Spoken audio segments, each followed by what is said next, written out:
Liverpool. Come on. Welcome to the Top 4 podcast. My name is Peter. I'm an Arsenal FC. I'm joined by Oscar, Chelsea fan. Hey, man. Hey. What a game. What a Super Sunday, man. I think the Barclays may be back, guys. The Barclays may be back after this weekend.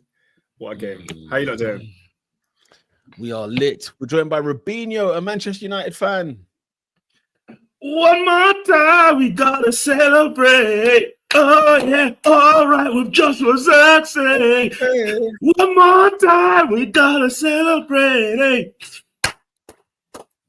One more time. Ah, a new chant has been born. We love that. That's a great That's chant. a good chant, man. It's hating, but it's a great chant. I was like, yep, new chant in the bag. Not that guy's the Crystal Palace DJ, but here we go. Say again? Not that guy's the Crystal Palace DJ, because you man lost and you're playing tunes.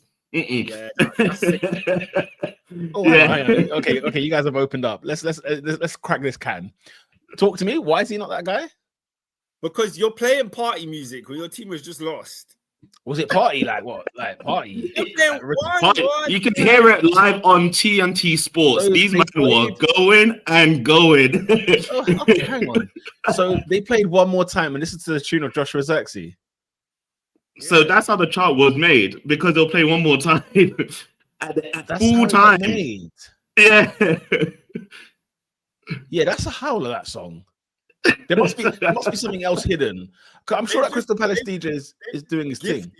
They've just gifted a chant to Manchester. But there's got to be something. Whilst we're on the topic of chants, I just want to say I'm so disappointed with the Chelsea fan base, because our chants are so we have two good ones, they're just mid. What are your two good ones? I like the Esteban. I like it. I noticed you played it at the end of the last game. What was your last? Was it Barcelona? I noticed that got played. Barcelona that got played. Of course it did. Look at people copying onto the. By the way, I just want to say, yeah. I just want to say it, Oh, okay. I'll believe it there. You don't know what I'm thinking. You don't know what I'm thinking, man. Don't even talk too much. Don't talk too much. You know what? I can't lie. I smiled when I saw that Esteban chant get played at full time. There was something when I was like, this is sick, man. And it's because it's what should be happening at football. And thanks to people like you who've actually just done it off the back of just common sense and forced it in. Now it's in the zeitgeist and other teams are seeing these things and doing it. Chelsea in the past have had many chants for many players where you think after a win, they just play that song on the tannoy and the crowd will go crazy. They never do it. They always stick to their same mode. We're going to play the same songs. And so, it's not fair enough, innit? But yeah, it's good to see. Good to see. It made me smile, man. I can't even lie. It's Barcelona. It's Chelsea, Barcelona. I mean, you know what I mean? I'm not what am I happy about. But also, whilst we're here, before we get on to the actual game, I'm sure Robin, you caught the game on Sunday, and Pete, you obviously probably watched it. Chelsea played goal music when we score. Yeah, I noticed that. Yeah, and when it first happened, everyone and their dog complained about it because it's you're taking away the atmosphere from the crowd. But what they do is Chelsea score a goal. They wait about 20 seconds until the crowd noises died down, and then they play the music, and then the music gets the crowd up again.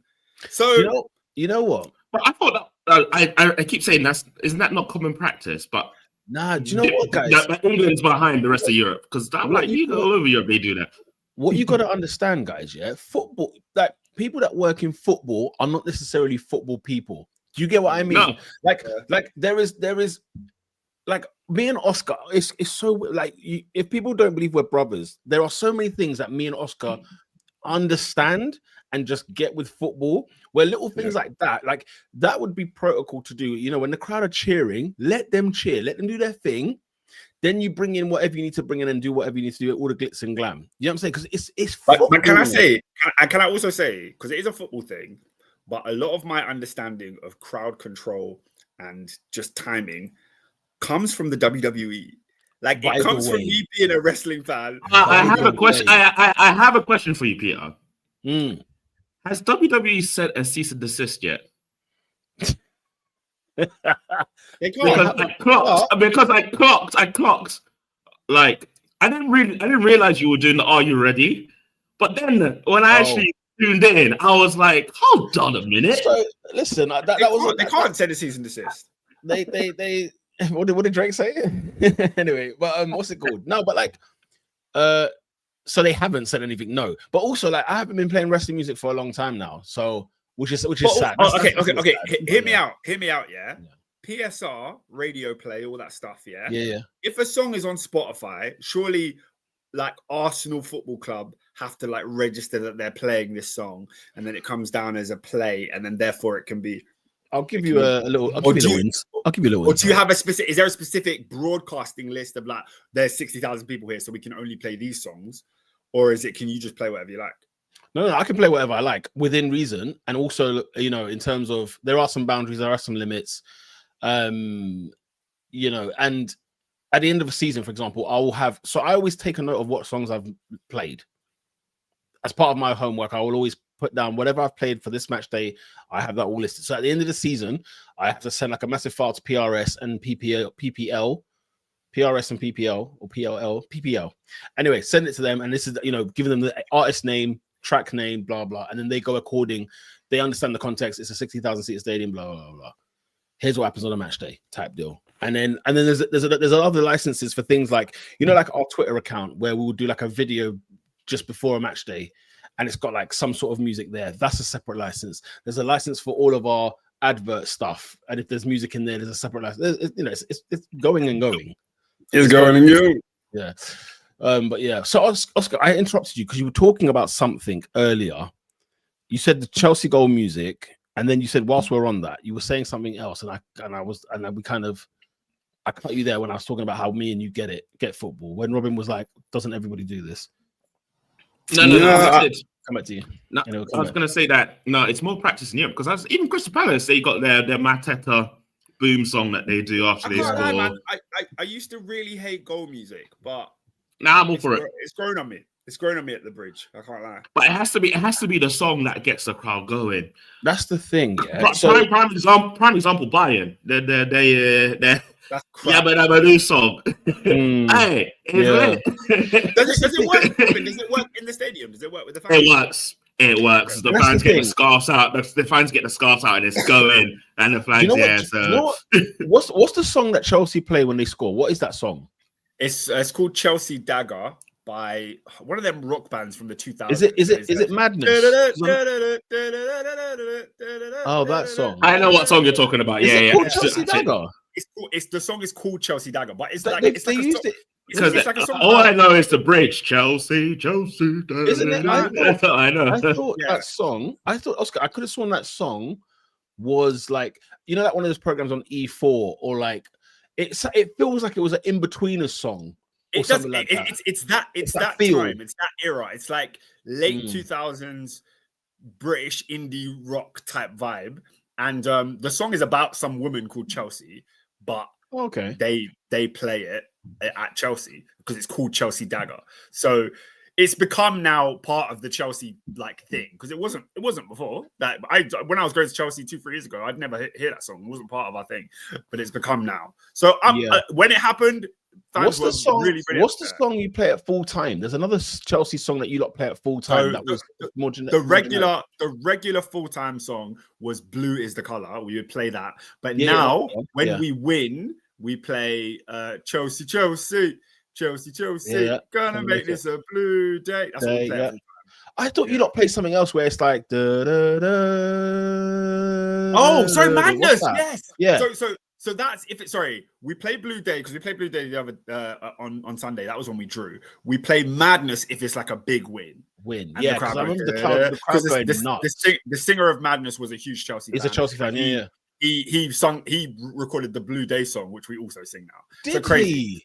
Yeah. Yes, it sucks. Do you not know this? No, I didn't know that's who. I didn't know who done the song. I know the song well. It's my Chelsea law. That song, because obviously we won the FA Cup in 2000, and that was the song for us going to the FA Cup final. Yeah, it was a song like, if you watch the music video, it's like got all the Chelsea players in there. It's got Zola, all them guys. I thought this would have been like like a 70s song or whatever. Because the Madness song is from the 70s. Yes.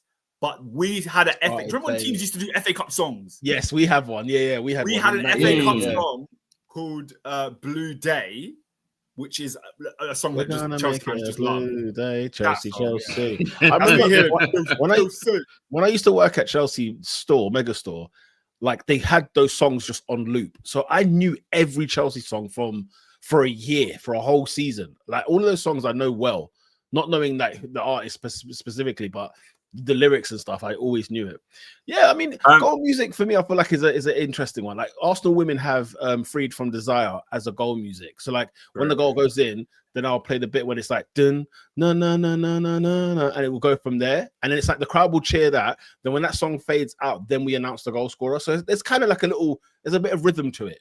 And it's okay. Like, anyway. We do need to move at a pace. But one final thing I got to say about this. I got one more thing to think about. Yeah, we need to move. I want to hear Robin's.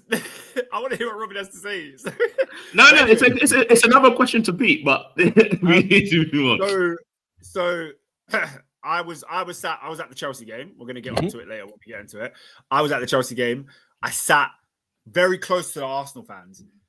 And you guys have a song for every Tom, Dick, and Harry that has ever put on an Arsenal shirt. Oh, Robin, I couldn't believe I was it. Robin, they have a song for Hincapié. He's played first like of all, games. First of all, Oscar. First of all, he's played like. I've sang on this pod before, first and foremost. And secondly, his name is Hincapié, so just relax, okay? Hincapié. We always get excited when we see you. How many times did it take you to practice that name? Feeling calls more and more because we've never had a player from Ecuador. Piero. That's a great chant. It's a great chant. How are you singing songs for players that have not the first league start? I have 2 caps. No, Oscar, do you know what it is? Yeah, because we're crediting clubs elsewhere doing their thing.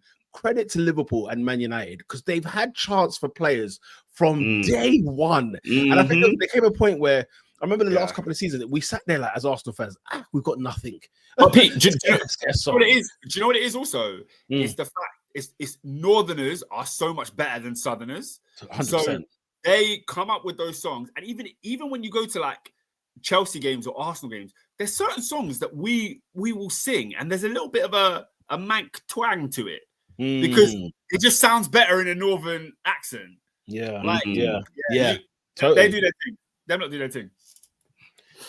Yeah, I was gonna ask Pete, how long did the name thing go on? Because I know people hate it in England.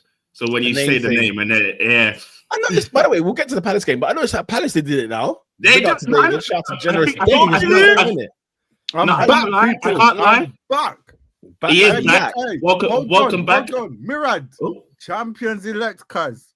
I said in the group chat. He did say in the group chat. I'm not surprised. There it is, John. Who was it? Did Man United beat Liverpool? What day was that? Oh, that was a while ago. he said defeated Dave is back after he dropped points. No, bruv. Come on, bruv. I've been working. Come on, I've been working hard. Hey, he's been working. I've been working. Champions elect, bruv. Let's go. Yeah. Sorry to rain on the parade, Pete. It was Palace first that did it in the Premier League. I don't think so, man. Yeah, I'm gonna be real, bro. I don't think Palace were first. I genuinely don't, because I heard it before Arsenal started it. What season did Palace do it? If you remember, because I can tell you the exact first game I done it. What season? I couldn't tell you that. I could tell you that. It was actually not. It was around this time last year, wasn't it? It was after an international break. Yeah, because they've been doing it for like 3 years now. So that's all I know. I'll tell you what, guys. I did it before last season. Oh. So I did it in the Champions League. When we first started back in the Champions League was the first time I done it. I thought I'll try this out in Europe. Done it in Europe, and it was like, Pete, we don't want to hear none of that type of thing. Yeah, but that's literally what happens in football. Everybody hates change, and then after a while they're like, do you know what was I complaining about? It's not this bad. I mean, and that's exactly this ironically came from the club, mate. They told me to kibosh that. Then Mikel goes to some other Champions League game away, and he's like, why have we stopped doing this? Mikel blew it back. Like yak. The dictator. He strikes again. Right, guys, can I get into the comments before we start? Let's go. Comments, bad comments. Murad says, good evening. It's the greatest football podcast to air on a Monday night when I need Peter to thoroughly explain the permutations of the F1 driver's title. Peter! Wait, before I've got a few more. Baraka says, big up Top 4 Podcast on a Monday afternoon when that pumpkin spice team moved like Ferrari at Qatar. I need Max right Peter, into championship fight. I need to be on the next. I need to be on the next McLaren fan TV. I need to see you and Thing. What's his name? I forgot the brother's name. Mahad. Mahad. I'm on the next one, bruv. If you lose, we're on tomorrow. You know the score. It's Tuesday, 7 o'clock. I'll be there. I need if you lose, I'll be back. What? Anyway, we're on football. That's straight. No. Yeah. Let's get back to the football. But pastry. Have some respect, by the way. Brad, how dare you? Pastry. Oh my god. We got a quick question of the day from Murad. I need a quick number from all of you. How many football kits do each of you own? Oh wow. I own too many to count. I'm probably about 17, 18. I've got 6, 7. I'm in the 15s, I think, 10 to 15s. I'm in the 10 to 15s. I'm too old for it, Oscar. I'm too old. Yeah, I feel like Robin did that on purpose, man. No. Yeah, man. I'm about 10, 15. I'm sorry to go on a tangent. It's the worst meme. 10, 15. About 10 to 15, no? Got about 20. Okay. Would you say 20? Well, I think I've got close to 20. So I think you got more than me. I feel like you got more than me. I want to buy more kits. They just become too expensive. That's just the honest truth. For me, they're just collector's items. I don't even wear them that often. I'll be honest. Do you know what, Oscar? I had a real talk with myself here. So I got Black Friday sale. The Arsenal FC 50% off. Cool in it, yeah. Finally got the Glock 9 shirt. So that's disgusting. Why did you do that? Why? You bought a Gyökeres shirt. Oh yeah. Peter buys the weirdest shirts. I swear. I got Saka. I got Saka on the third kit. Don't worry. Don't cry. Don't. Yeah, but we had to convince you. We had to convince you on that one. You didn't have to convince me. Peter, we had to convince you on that one. Listen. Peter, it took you like 6 years to get a Saka shirt. Yeah, because you know what I mean. But like, bear in mind, there's some players like, you know what? Because what Robin said, I think was it Robin that just said it about how expensive kits are. So you get you might get one kit for the season in it, yeah. And it's one of them ones like where. And by the way, the next kit I'm going to get is a Trossard one, but we'll move on. But the thing is, it's like there's you. I don't know. I'm not necessarily somebody. Oh yeah, the star player. Like yes, I had a Thierry Henry shirt. Yes, I would have loved the Bergkamp shirt. I would have loved an Alexis shirt, an Henry shirt. Don't get Özil shirt. Don't get me wrong. I'd love all of those. But like, there's times when I'm just like, there's a certain player that I like that's under the radar. That's so efficient. That's you know what I mean? Not omnipresent, but forever there. Do you know what I'm saying? He's doing his thing. And that's why I got the Jorginho one 2 years ago, because I just thought it was an outstanding player for us, man. I've liked him as a player always. And like a Ray Parlour. You know, I wouldn't go as far as Ray Parlour, but like more like your like for example, I would have had an Eduardo shirt because I just thought he was that good. Like he was just so underratedly good. Everybody gets Saka. You know that year when Saka and Smith Rowe like burst into the scene for us? Every kit was Saka and Smith Rowe. And as much as I love that, I was very much like, okay, let's see what else is going on around here. You know what I mean? Like, who else is there? Like Gabriel, I would have had a Gabriel shirt probably in 23, but now he's like he's the kingpin. You know what I mean? Like, it's, yeah. Anyway. Anywho. Any other question before we get into the first thing? We're not doing a highlight, are we, this week? We'll move on from that. Yeah? David says, big up Top 4 Podcast. Hope everyone had a blessed week. Got 29 points on FPL. What did your teams get? How did your team stinker do? Yeah. Guys, got 31. Random. Imagine, I'm doing my team, thinking, boom, boom, boom. You know, I forget to click confirm. So, stinker. I got 56 here. So check this, right? Check this. On my bench, I got Miles. What's his name? What's Miley's first name? Is it Lewis? Lewis got 15 points on my bench. Yeah, hold that. Stinker. Absolute stinker. I brought in Thiago from Brentford to captain him. I brought him in up there for this kick. Tell me why he's not captain this weekend. He's got 13 points. He got 13 points, not captain. Who's my captain this weekend? Jack Grealish. Jack Grealish. You are the confirm button. The confirm button. The wrong button. They get captain. You need to get Grealish out of here. No, he's cooked this season. He cooked this season. No, do you know what? Cooked. I think it's time to. I've been holding on, but I thought the fact that Salah didn't start, that was the message. Get him out of the team. You man still had Salah in your team. How you still got Salah today? Nah, man. Yeah. And I feel like we've said this on the pod. I'm getting deja vu. No, because you told me to get Haaland, and then I put Haaland in the team when he stunk. and then Robin, who's going to be the top goal scorer this season? No, I know it's going to be him. I'm not doubting about that. That's the question. He's already missed the gravy train. Half of Haaland's goals have already come. Missed it. Well, a quarter, mate. You know what I mean? Oh man, I had a stinker, bro. I had a stinker. Hey, speaking of fantasy, yeah, I got a notification from fantasy saying 24 hours to go to lock in your team. I said, yeah, we got midweek. But why is it not a double game week? You know what? Thank God, because if I had double captain Thiago, mate, he's playing Arsenal on Wednesday, but it's not going to happen. He's not going to happen. So yeah. All right. Should we get to who did play Arsenal on the weekend? Let's get to it, Oscar. Let's get to the battle of the bridge, shall we? Chelsea won, Arsenal won at Stamford Bridge. They share the points. 10 men Chelsea take the lead, and then Arsenal get an equaliser from Mikel Merino. Oscar. Yes. Of the two fan bases, who's the happier one? I think neither can be happy. Okay, who's the more annoyed one? Let's say then who's more disappointed? I think the more annoyed should be Arsenal. It should be Arsenal. Yeah, I do. But before I get into why of that, I just want to take this moment to apologize to the listeners of the Top 4 podcast. We like to hold people to account on this and pull up old clips and receipts. And if somebody had some receipts on me right now, I'd be looking very, very stupid, because I said on this podcast about 3 weeks ago, yeah, and I remembered saying it because I was going to use it as ammo today.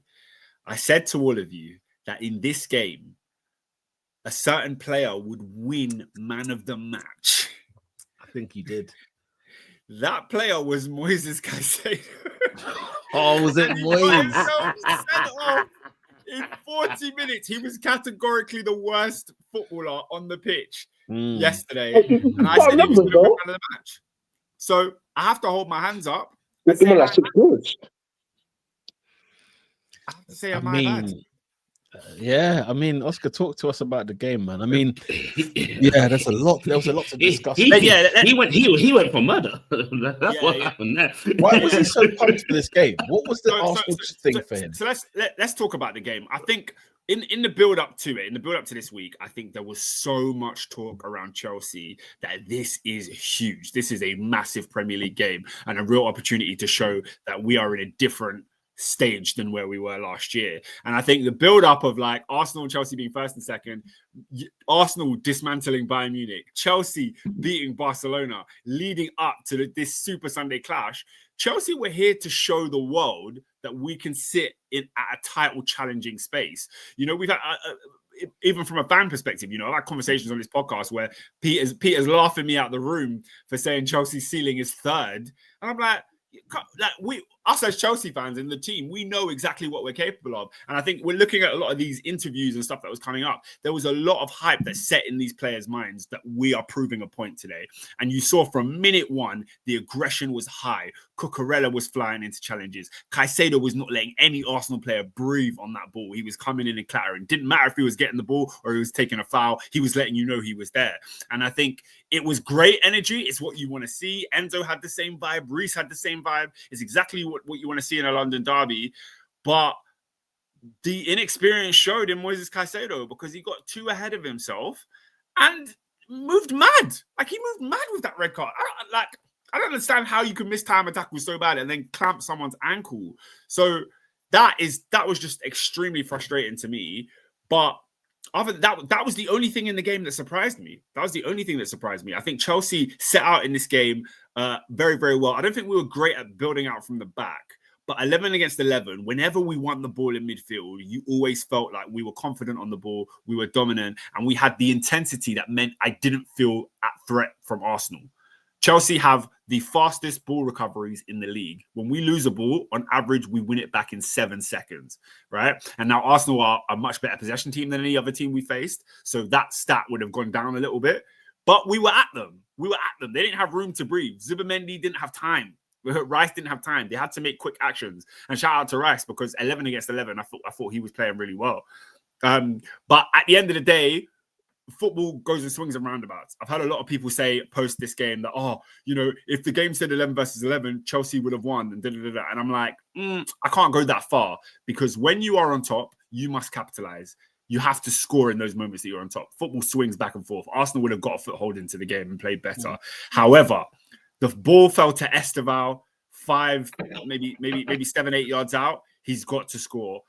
Joao Pedro capitalizes on a Hincapié mistake. Well done. He has to score. And I think in those two moments, Chelsea failed to take the opportunity to take the lead. And, by the time of the Moisés Caicedo sending off, it was the 40th minute. Arsenal would have gone into halftime and regrouped, and it would have been a different encounter. So I'm proud of how we set up going forward.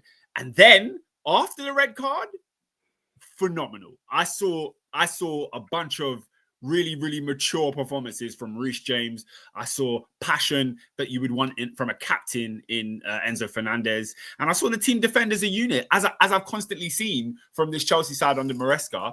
The system of how we defend together for a team, players like Neto diving in, Gusto, excellent. Like, I was very proud. I was very proud of the performance we put in post-red card. So, yeah, that's my main 2 pence on it. David, man, why didn't we get why is it when we go to Stamford Bridge we can't in the last 3 seasons? Why do we freeze? It felt very uncharacteristic of Arsenal. Well, it's characteristic because we've done it 3 years in a row now, but we go to Stamford Bridge. It doesn't matter what Arsenal it is or even what Chelsea it is. Chelsea always seem to be the better side. To be fair to us, we have come off like back-to-back big games, innit? To now extend to the third one, it's a bit. We weren't there. We weren't there in it. One game too far. Maybe one tough game. One hard game too far. Yeah. Plus, seeing Saliba not starting, I was just like, I'm looking at the bench. I'm like, why is our strikers on the bench? So, but listen, we done well. That game was rough and tumble, boy. The highlights I watched, boy. Man, them were doing WWE, bruv, war games. Yeah. Yeah, that was a good game. I wish I was watching it live, but listen, point is a point. We didn't lose. Mourinho, are you not annoyed? I can't lie. As I said, we didn't create enough chances. To score. Then there weren't too many clear cut that I saw.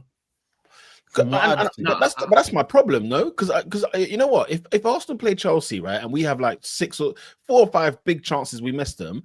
I'll be disappointed that we missed the chances, but we made the chances, if that makes sense. The fact that we didn't actually make chances concerns me because Chelsea are down to 10 men. Chelsea are down to 10 men, right? And I'm thinking, 2 things I'm thinking in my mind. A, we know that Chelsea are used to playing with 10 men. Okay, so this is like they're better off playing with 10 men than they are with 11. They've got more experience with the 10, right? Joking aside, jokes and whatever. But then you're Arsenal FC. You're going away from home to another ground where Chelsea are not in the title race as such, but they're your closest rivals right now in the league table. You go over there and you go and put them to the sword, even if it's 1-0, because it will be a hard-fought game. London derby, Arsenal Chelsea, the rivalry is huge. Go out there and actually just like show your chest and be like, yo, guys, this is us. We're here.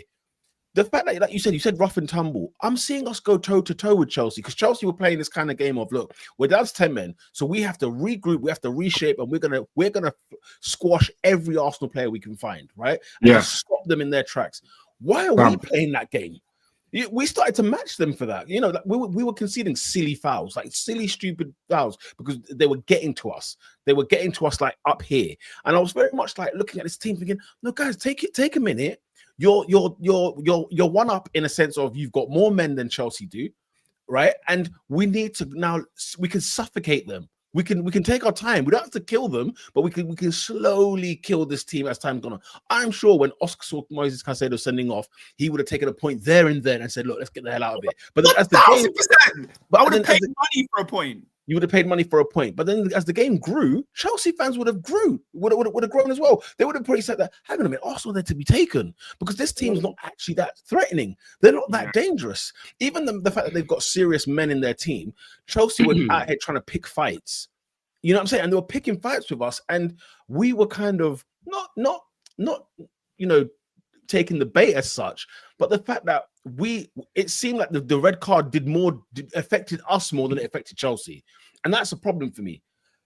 Play the game that you set out to play. Now, David mentioned the injuries. I'm sorry to sound like a beating drum, an annoying cymbal, whatever. Guys, I cannot have yet another injury happen. Can I have a Premier League weekend where there's not something new? I get it. We brought back Gyökeres, we brought back Jesus. But what do you mean Saliba's not there? Because the debate of the week would have been, I thought Piero Hincapié will start because he started the Tottenham game and was dropped for the Bayern game, right? Just a bit of rotation.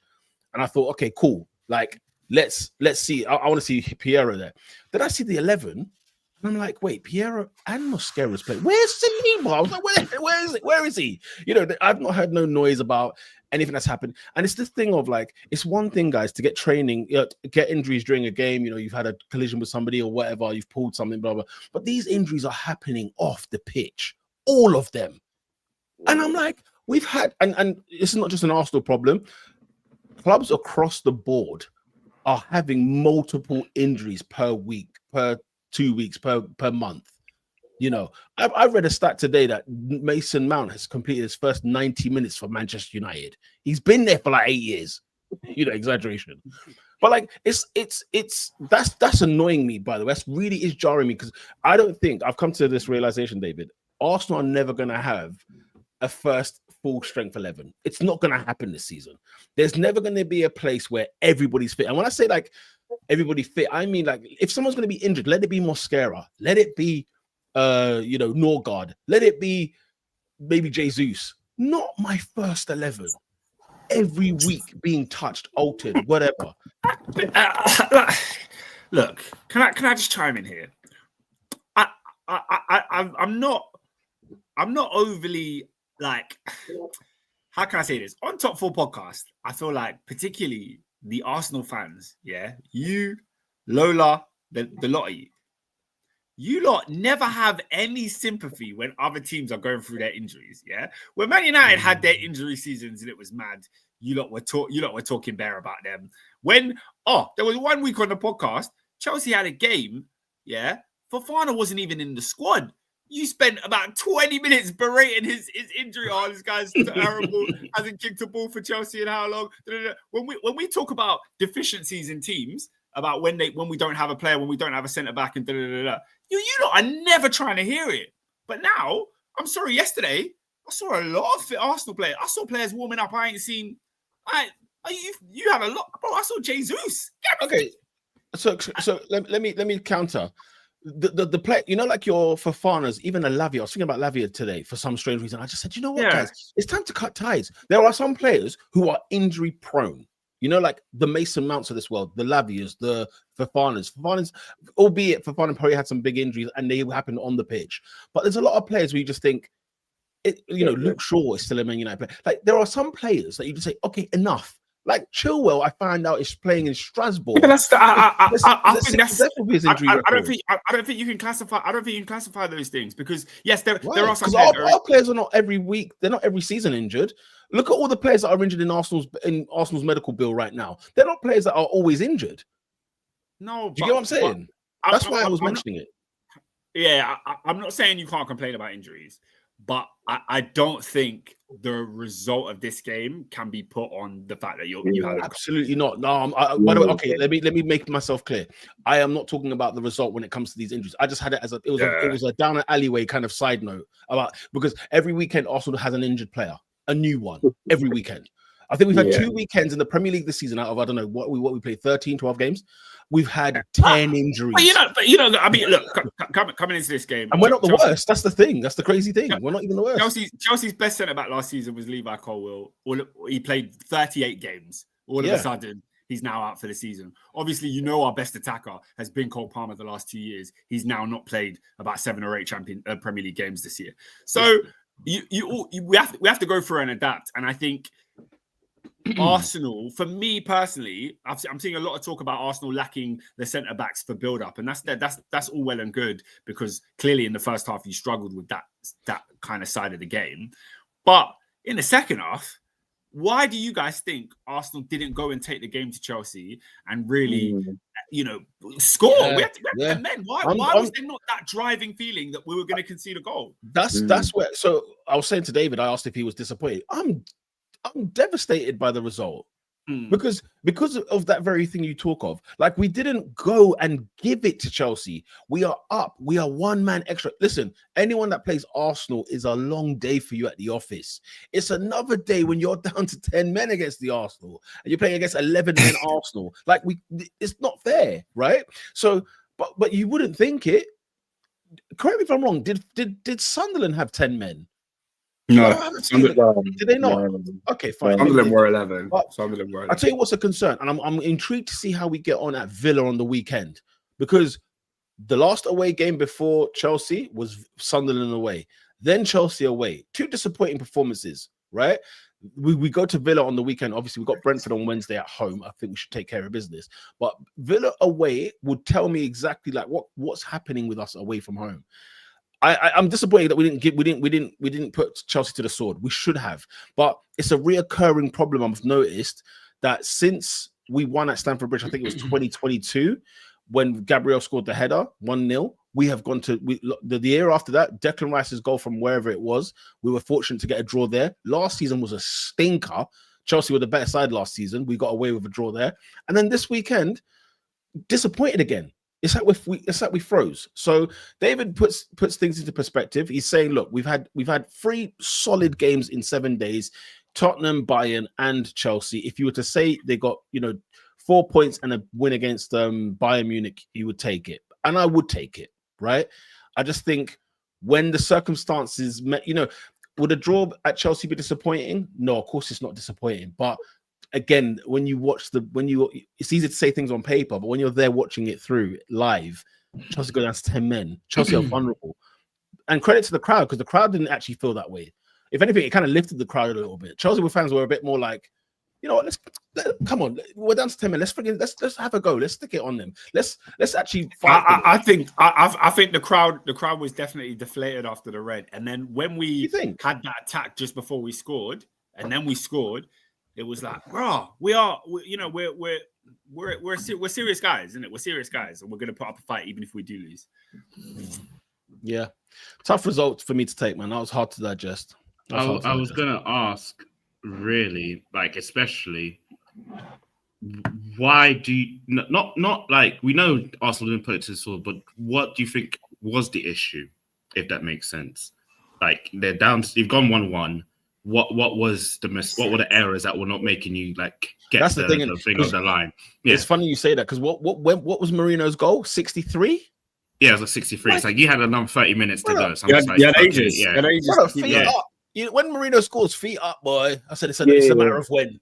Only a matter of time. Just do it. Even if it's the 95th minute, just do it. I think if we had Saliba and Gabriel, I think they would have pushed up. I don't know. I didn't watch, as I said, I didn't watch the game properly, but I think they would have pushed up more to squeeze Chelsea in instead of them bare countering. Obviously, you got 2 new centre backs.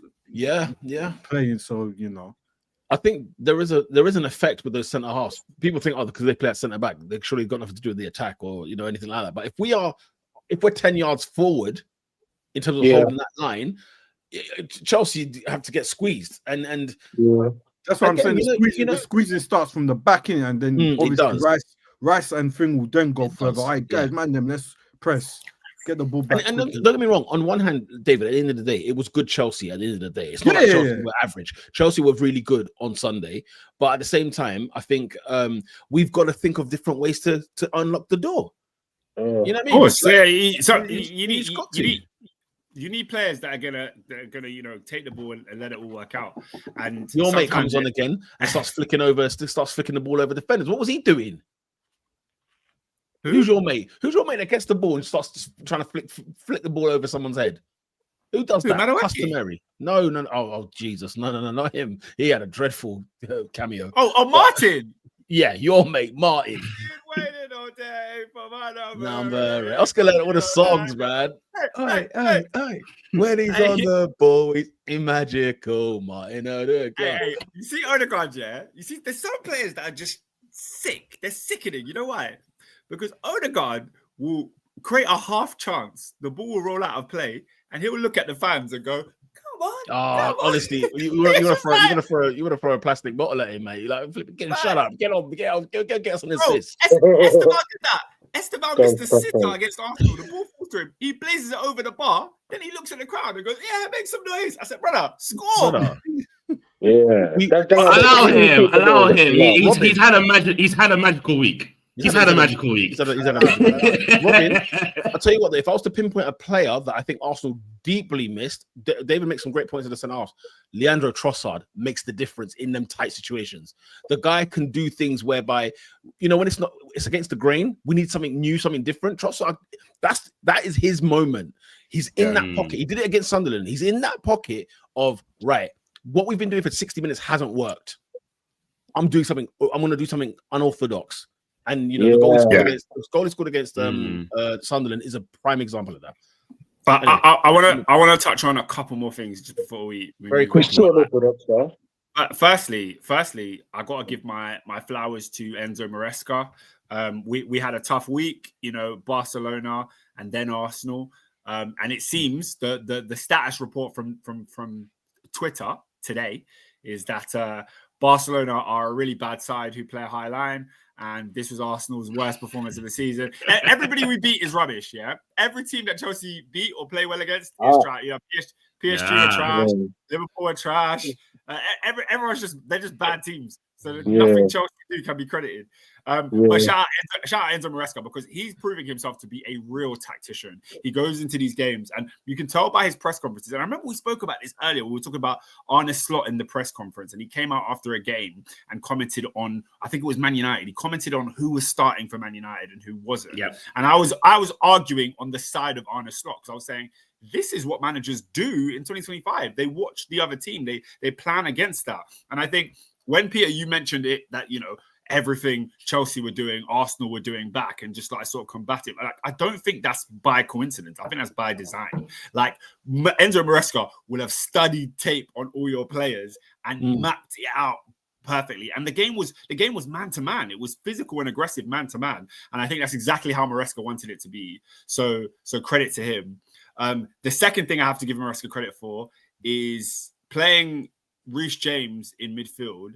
And the reason my name today is Reece James is because that boy put in an all-timer performance. Yeah, to take the game in midfield, be strong, be diligent, be effective in shutting down Arsenal's play in that second half. Anytime they try to slot the ball through gaps, bringing on eye of the needle kind of players like Odegaard and Eze, tricky players in the middle of the park, he nullified the creativity just a little bit there. And then getting the ball, going forward, making passes. Some of the passes he played to Garnacho, I was just like, wow. This is the kind of stuff I'm expecting to see from Enzo Fernandez and quality creative midfielders on the ball. And I think, there's always debates around Reece James' name, when it was the Kyle Walker and Trent thing, and now it's Timber. But it's can we just step back and say, outside of right back, this guy's just a phenomenal footballer. No matter what you ask him to do, head the ball, chest, dribble, pass, tackle. I've seen this guy this season play at right back to a high level, at centre back to a high level, and in midfield to a high level. He's a unicorn of a footballer. And, this year I did something that goes against all my principles. We spoke about football kits earlier. Guys, I bought a football kit and I put a right back on the back. Do you know how disgusting that is? Do you know how bad the game has to be for me to get a right back on the back of my shirt? Why is that a bad thing? That goes against everything I stand for. It goes against everything I stand for. Right. Do you buy a defender or something? Huh? I'm asking, do you buy a defender typically? I mean, listen, a Gabriel could get put on, a Julian Timms. You know what I'm saying? You can't be walking around with right backs. You're not wearing Gary Neville. No, for real, you're not wearing Gary Neville. You're not. I don't know, man. The game's changed. Where's the game, Peter? The game's gone. Yes, gone. Well, the game's gone if you've got fullbacks. So what, Oscar? Oscar. Messi, and you're getting right backs. So a cheeky Maldini, a Roberto Carlos, no. But Maldini in legacy. Maldini was kicking ball, flipping. Kaká was in the team. Yeah, you're getting Gakpo, yeah. You're getting Gakpo. I got a Thiago Silva shirt, yeah, at the end of his career, yeah. But in the peak of his career, when he was at PSG, you're getting Zlatan. You ain't getting no defenders. You know what, Oscar? I don't know, man. I'm joking. My point is that I've seen you with an Essien shirt, my friend. Essien. It's like, Oscar, the thing with Essien is there was no tech. Look at the team you had then, by the way. Africa power, isn't it? This is when you had Robin. This is when you had, obviously, you had Frankie Lamps. You had Didier Drogba. You even had a Shevchenko. You know what I mean? Man's got an Essien kit on. Do you know, it's so funny that you mentioned Essien. The Bison, yeah? He is probably the closest comparison to Reece James. Because Essien in midfield was just that engine, yeah? You couldn't get past him. He was the most energetic. Obviously, Reece is not the most energetic, but so comfortable on the ball at so many things, to the point where he played right back for Chelsea for a period. I think, correct me if I'm wrong, he played right back for Chelsea in the Champions League final. I think in 2008. Yeah. 2008. Yes, United. I think in 2008. I didn't watch it. Yeah, I'm gonna do my Googles on that. But anyway, I just had to say Reece James is a phenomenal talent, and yeah, that just needs to be said. Wait, Pete, have you still not seen that game? I've not watched a Champions League final from the years of 2007 to the years of 2000, and the first one I watched went into one against Bayern. That was 2010. That was 2010. I cannot touch any of that football. Hey, you've had some good football, man. My team wasn't in it. By the way, guys, I can't do it. I can confirm Essien played right back in that game. Wow. Wow. What a night, Moscow, man. What a night. The final. That's why we lost. You know why we lost, so that's even worse. Nah, this team's solid. Who was your right back regularly before? I think that year it would have been a mix of like Paulo Ferreira was still at the club.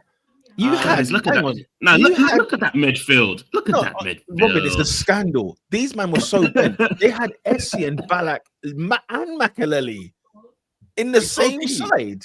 It's OP. Wow. Listen, I'm looking at my lineup. Ronaldo, Tevez, Rooney, Garrick, Scott. Why was Hargreaves on the right, bro? What's going on here? Respect Hargreaves. No, he's Hargreaves. Yeah, Hargreaves, not at the right, on the wing, bro. I don't question Fergie. There's some things you don't question. You don't question. I don't question. Final question, Pete. Now you've seen us up close and in the flesh. Yeah. Has your opinion changed on Chelsea? Do you see something there? No, do you know what? It hasn't. Only because it hasn't. No, wait there. It hasn't a change from what, for example? Where do you think I have them? Well, when I said that our ceiling, not where we would finish, our ceiling is third. You seem to think that was some sort of crazy take. Yeah, I can't see Chelsea finishing above Liverpool and Man City. I can't. Okay.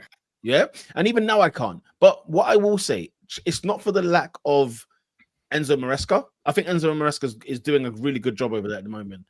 I think that there are some missing pieces, because when you do look at Chelsea's squad and you look at their 11, and I must admit, yeah, I'm looking at them like, you know, they've got I almost call him Rory, but they've got a Liam Delap, yeah, they've got a Geu, they've got a Gittins, Esteval, of course, is quality, but then Garnacho. Guys, look at the names I'm listing.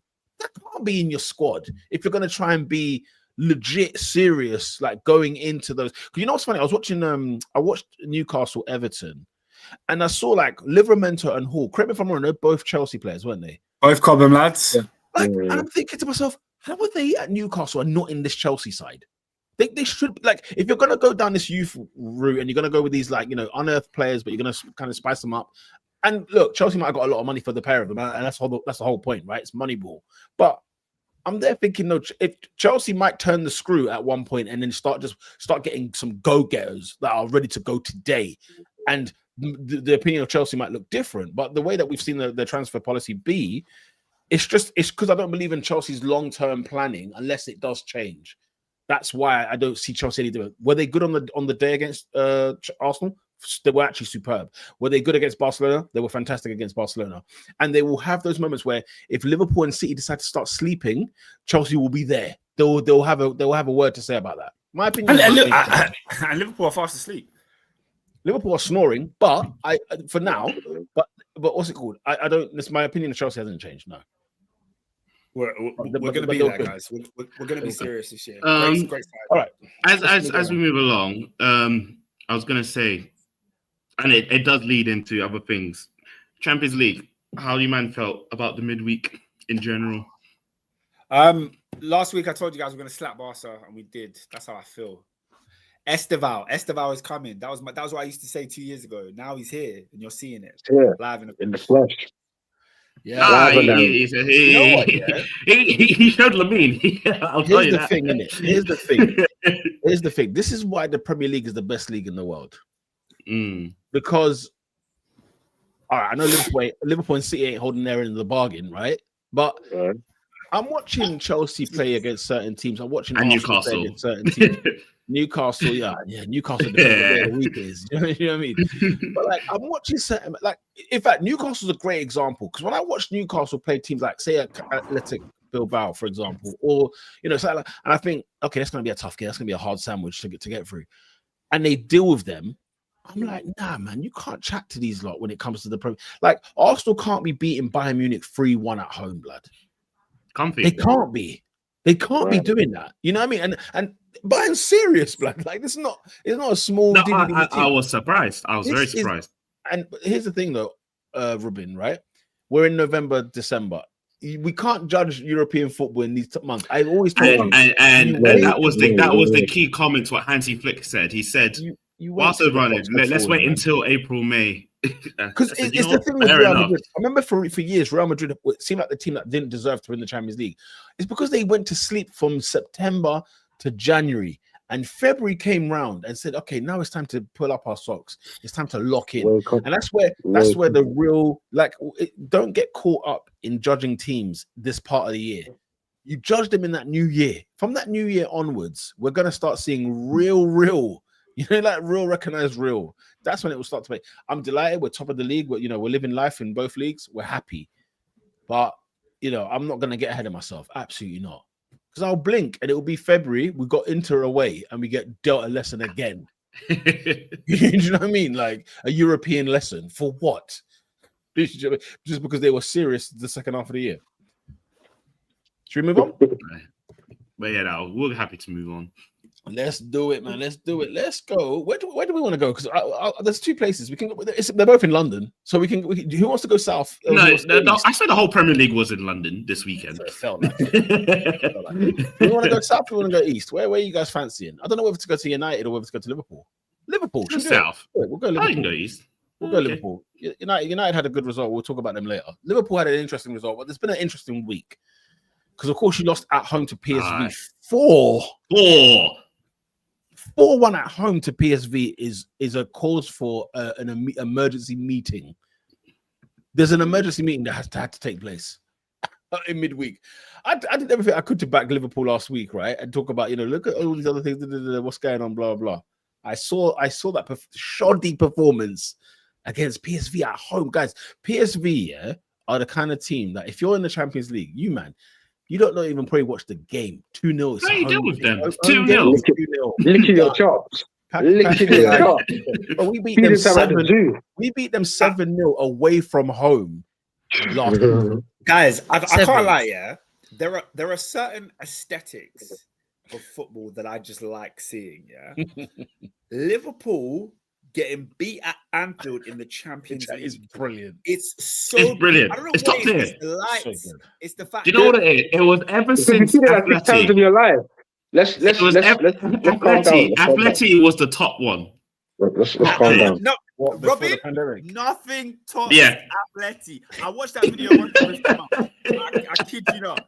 The knee slide. Morata did his prayer. Guys, did you see the goals? Good I promise you, PSV or Atleti? If you've not watched it, the one this week. Oh, PSV. Oh, the PSV. I've seen them goals. Guys, if you've not watched, just go on YouTube, watch the little 3-minute highlights. They were placing balls in the bottom corner. Oh, it was lovely to watch. It was wrong, Oscar. It was wrong. PSV don't play this football in Europe. They don't do this. AD, talk to me. Isak gets his first goal. It's West Ham. You know what I mean? Like, where? Like, you know what I mean? It's West Ham. Like, where are we with this? No Salah. No Salah. Talk to us, AD. Talk to us. Bro, it's recovery right now. I'm in rehab. What? No, we've gone cold turkey, and hopefully this West Ham performance can be a sign of recovery. It could be the start of something. But we've seen these 4 storms already this season, and you know we might just relapse. We might just get back on the wagon again. You know what I mean? A couple Caicedos, and then we're off. So. Obviously, there are some good components in that West Ham game. I think a big one is, I think you know, Gomez was solid. I want to sort of touch on Florian Wirtz's pause, but just sort of obviously we need more, but we're starting to see little glimpses here and there, and hopefully that we can actually now start to get consistent form, because at the end of the day, you know, whether you like it or not, you know, we spent the small GDP. Well, so we spent the GDP of a small country, you know, with Isak and Florian Wirtz alone. You know what I mean? It's always out. It's like, you know, when Isak scored, I didn't even celebrate. I was just like about bloody time. You know what I mean? Neither did he. Are you sure he gave it the gun finger? I seen him giving it a little thing. No, at the start, he double checked. You know when you are like looking. Like, he forgot what scoring felt like. Yeah, he was like, "Wait, does this count?" Well, I was going to say, if we had touch of the week, pause. That was the greatest touch of the weekend. I'm sorry, it's the best touch. It was the best touch. Yeah. But do you know what part of me kind of felt like though watching like this is a weird thing. Do you know what striker came into my head? Pause. But do you know who sort of? Oh man! Do you know who I thought about? You know when I saw that goal, you know what I thought about? Who? Randomly. Yeah? Well, what am I gonna say? No, say it. I know who you're gonna say. No, you don't. Bro, Kevin Phillips. Okay, I was not thinking that.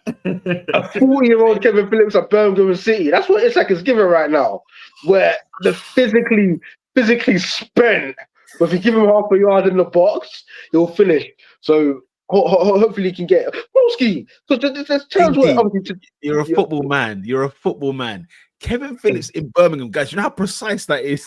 That's what I said. I was not going there. That is a precise, accurate. If you know, you know. You know that, but it's just precise. The bloke couldn't even move. The bloke literally. Is it what? Alex. Who's that Scottish guy? Alex McLeish, right? He used to tell him, right, Kevin, right, get off the Zimmer frame, come and put the ball in the net for me, and then we'll go and put you in the ice bath after. Yeah, man. So, but you know, hopefully he can start to look a little bit more nimble. Gakpo, he's just a KPI footballer, isn't he? It's literally wow. he'll shoot 30 times until he scores, isn't it? So, KPI footballer. A KPI footballer. Wow. Yeah. No, so you know why man don't love the game no more. I hear that. You just put in numbers. People like him. Look, people do it to varying degrees as well. Obviously, Trent I'd classify as one of those as well. Wherein if you do the same thing a certain number of times, it's going to come off for you eventually, isn't it? So yeah. I think it's just one of them ones. But yeah, there's not much to really sing and dance about. You know, when I'm putting off the. You're gone.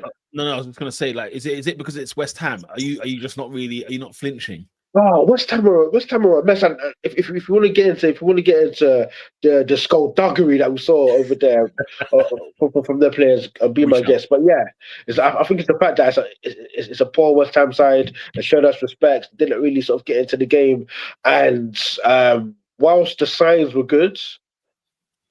Is it a sign or is it just a freak thing? So yeah, let's crack on to the next game. I think we've got Sunderland next, I believe, and then we just keep it moving, man. Where was your head at after PSV at home?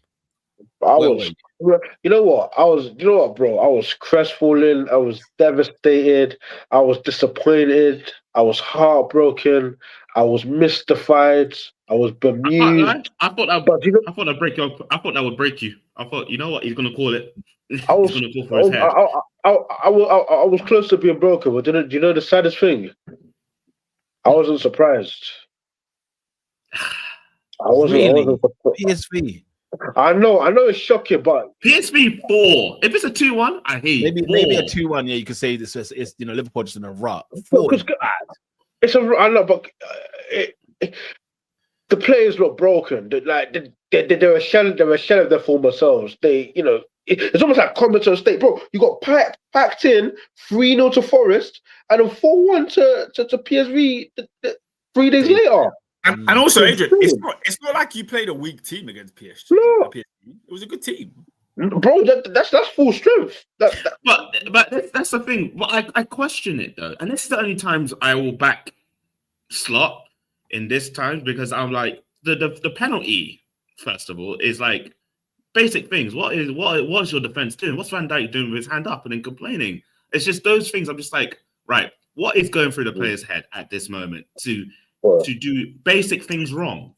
So yeah, that's the only time I'm just like, the players are not helping your manager, really.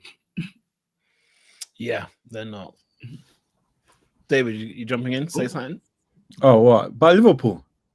No, because you just took your mic off mute. Oh, no, I was just coming back in, bro. Nice one. Anything else on Liverpool? Anything else on this Liverpool situation, or should we move on? Anything in the comments? Hey, Konate can hold that blood. Oh, he can definitely hold. He can hold that. Hold what? Man thought he was good. Man thought he had the move lined up, yeah? Hey. he thought he was good. What, the PSG, the Real Madrid talks have cooled off. They've cooled off, blood.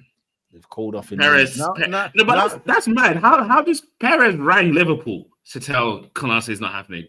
That's crazy. Man called you and said, "Nah, bruv, you're not Galactical." Cause no, but to be fair, he has stunk out the joint. And the thing is, if you're trying to angle that, guys, you guys are all working, yeah. If you knew there was a job you're lining up for, yeah, somewhere else, or within the same company, what? Your best foot forward, bruv. You're putting in all the stops.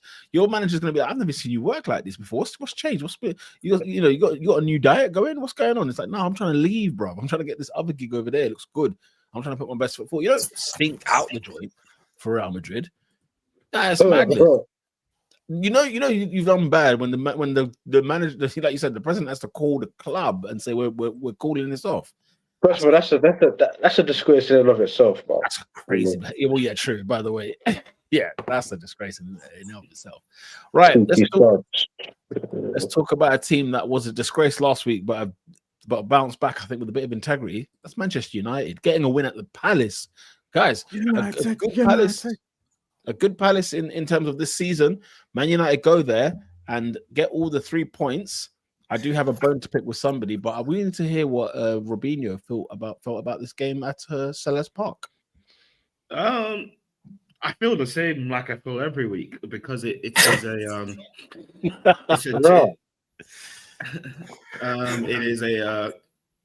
game of two halves once again, but this time it just swapped around, because it's typically we fall off on the second half, but the first half was absolutely atrocious. That the fact.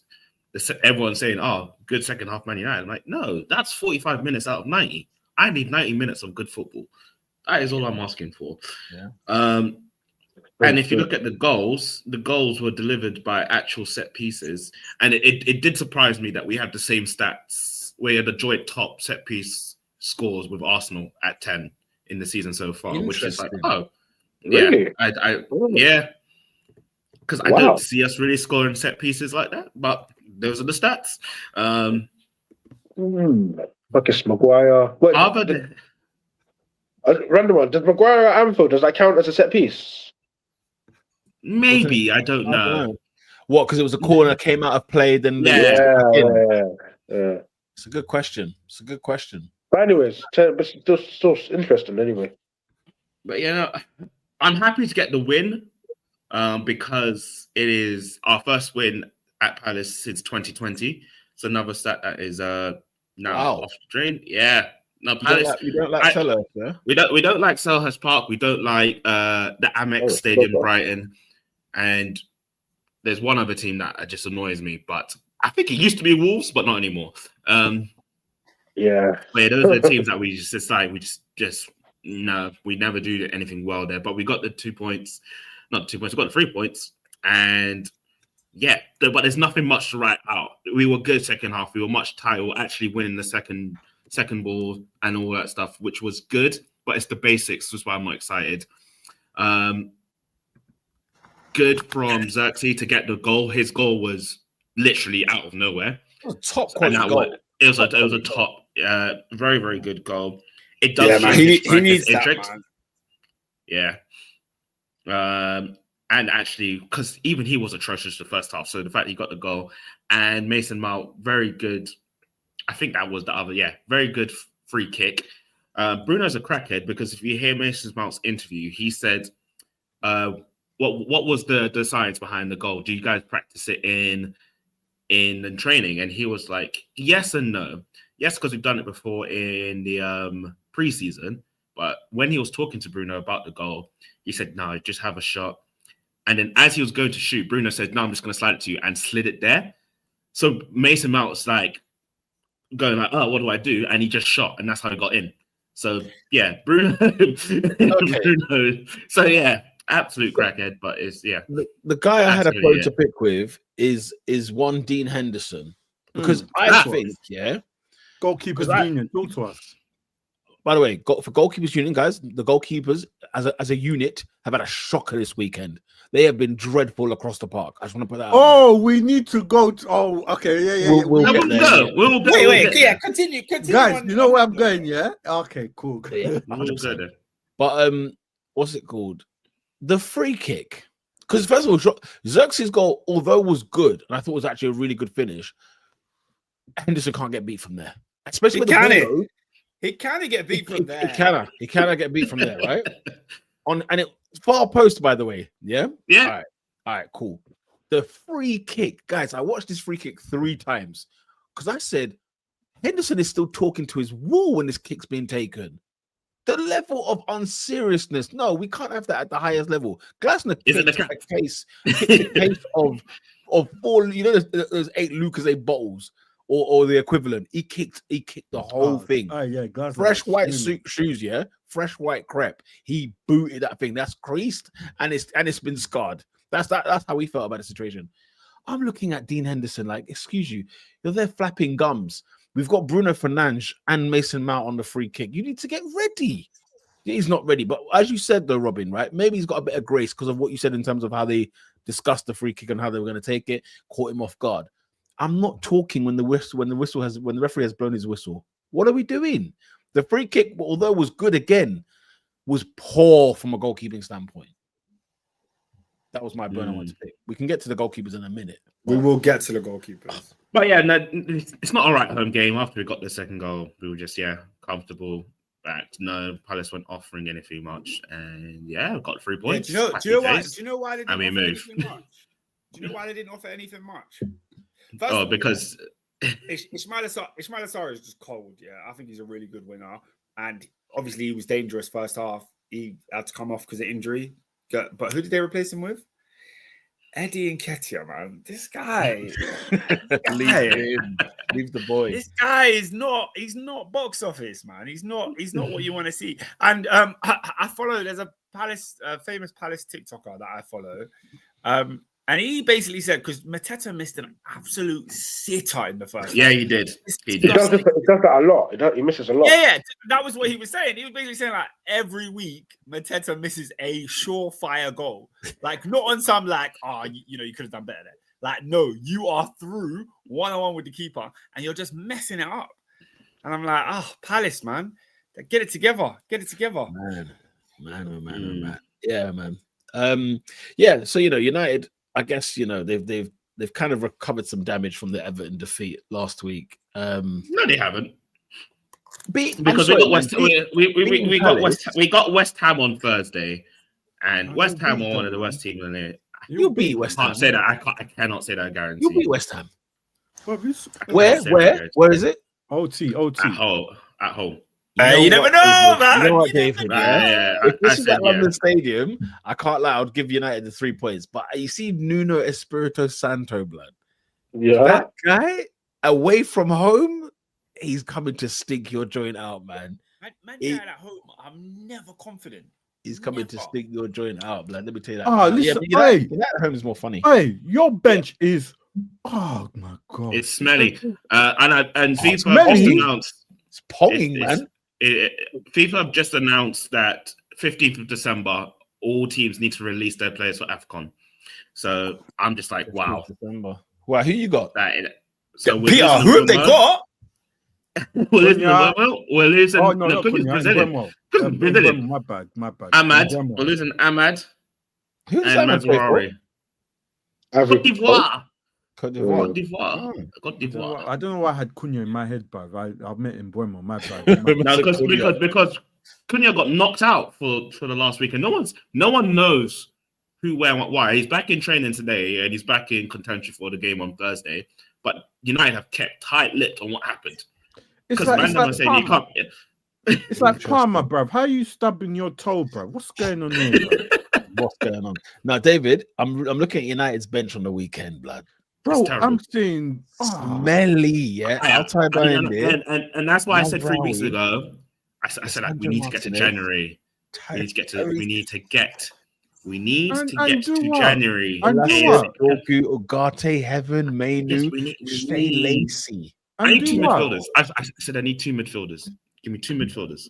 You know what though? But you know what? Don't give Amorim any more money. Yeah, I hear that. To be fair, I hear that, Oscar. Because Robin, you're saying you need 2 new midfielders. Kobe Mainu came on the 89th minute. I know. We can spend another hour on this podcast about his treatment. We could. Anything else before we move on? Is there anything else in this game? No. There's not much in the game. There's only this much. It's 3 points. We move. 3 points. We move. Okay, let's go elsewhere in the Prem, man. Let's go elsewhere in the Prem. Let's go around the houses. Can we go to N5, blood? What? I need to get on to N. Is it N5? Where's Tottenham? 17. David. Is it? That's N17. My bad. I didn't have N10 in my head. Let me get on the list. You know, like to Tottenham is big. I have 2 postcodes, to be fair. N5 is Woolwich. I turn it in. You're such a mug. Let's go to Gunnersbury, yeah, and Kew Bridge. Brentford 3, Burnley 1. Not really much going on in this game as such, you know what I mean? The Brazilian striker's doing his thing. Shout out Keith Andrews still, bro. We cussed him, saying big him up. Man's gonna get Brentford relegated. He's doing a thing, cuz. Shout out him. Bro. Their home record has been brilliant this season. At the Etihad, Manchester City 3, Leeds United 2, left it late. The last minute, nip and tuck, but we got there. What do you not think that was? Do you not think that's like they're showing fundamentals and they're showing balls of steel, or is it that you lot are just really, really bad and got away with it? City. No, City are bad. No. Is that what it is, yeah? City are bad. No, because they were 2-0 ahead, and then the came back. City are bad. That's insane, whether they just thought, you know what, like.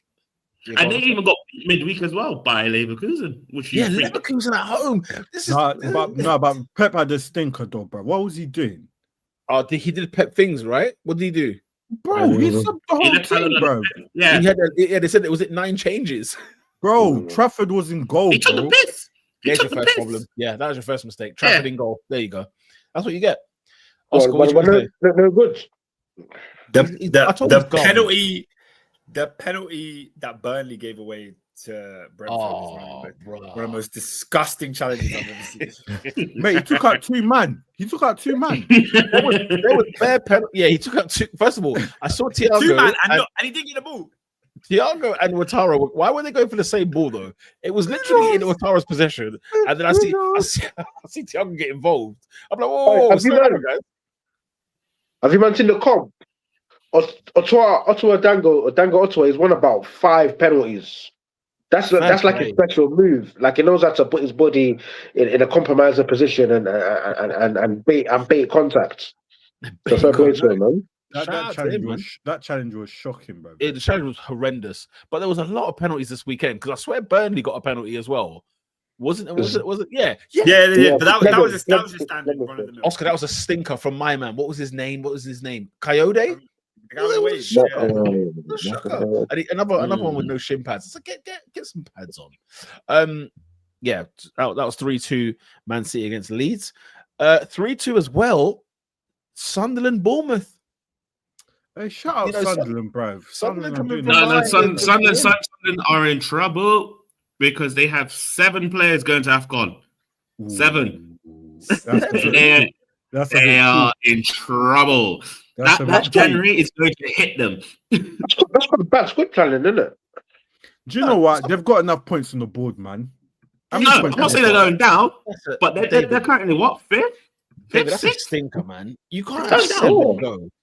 You can't have 7 go. Like, that's a stinker, man. Yeah, they got their 22 points, bruv. They're all right, man. So what? Do you think they'll move AFCON back to summer? They have to choose the country. They have to choose the correct country because 27's in June. It's gonna. What country is it in? African players getting signed. So it's in Morocco. Yeah. That's why it's in Christmas, and then obviously 27 UG is in June. So what? What? Wait, what? Why was he on tap? What did you just say? Uganda's hosting the 27 AFCON. You heard it, bro. I've said this before. 2027. Guys, I will be in Uganda. With what stadium? It's Uganda, Kenya, Tanzania. They're building a new stadium as well. Guys, and they're building a new stadium. They're building a new stadium in Uganda as well. Guys, can we do a live pod there? I will be there. You will see me. Let's go. We will be there. I'll save my money. I'll save my money, bro. We will be there. No, bro, we have the best stadium in Africa. What, the Nelson Mandela, yeah? What Mandela? The Hoima City Stadium. The new Hoima? Yeah, we're building a new stadium. We're building a new stadium in West Uganda. Hang about. There's a stadium in Uganda called the Nelson Mandela Stadium. Yes, man. It's the national stadium. It's the national stadium. I've been there, blood. No, guys. No. Hold on. What was the name of the new stadium? It sounds Dutch. I can't lie to you. I'll go with the Colonel Gaddafi Arena. Did you say how much? The Colonel Gaddafi Arena. Look at that. Yeah, the Hoima. Yeah. That's Blender. Guys, that's in West. The building in Western Uganda. Uganda, they're building it. It's not in Cape Town. No, it's outside. I got questions. Why is it only 20,000, bro? Why should it be more? Yeah, it can't be more. What, that size? It's 20,000. Bro, no, but sustainably. Actually, okay, yeah, we don't want elephants. I hear you. I hear that. I'll calm down. Let me calm down. I hear that. Are you serious? I do hear you saying it is a nice stadium. Man's asking who's going to AFCON qualifiers in a 30k stadium. No, but in 2027, we will be in Uganda. There'll be no tickets, bruv. Who's gonna get? No, it doesn't matter if there's tickets or not. We will be there, bro. Good luck. I'm not dealing. I'm not dealing with Ugandan police, please.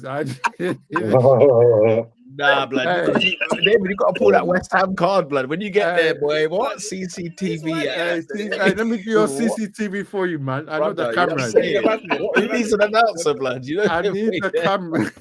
Could you imagine someone trying to get in the game with no ticket? The police are napping. It's gonna happen. It's going to happen. Yeah, this man has no ticket. He hasn't. Jungle. So man. It's gonna be brilliant. That's gonna be brilliant.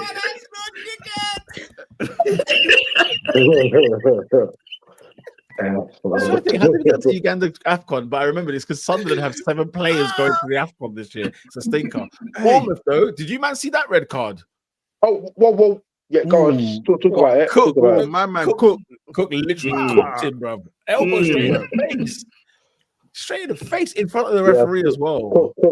Cook lost his mind. They're 2-0 down. He's 2-0 up, sorry, and yeah, he's fuming.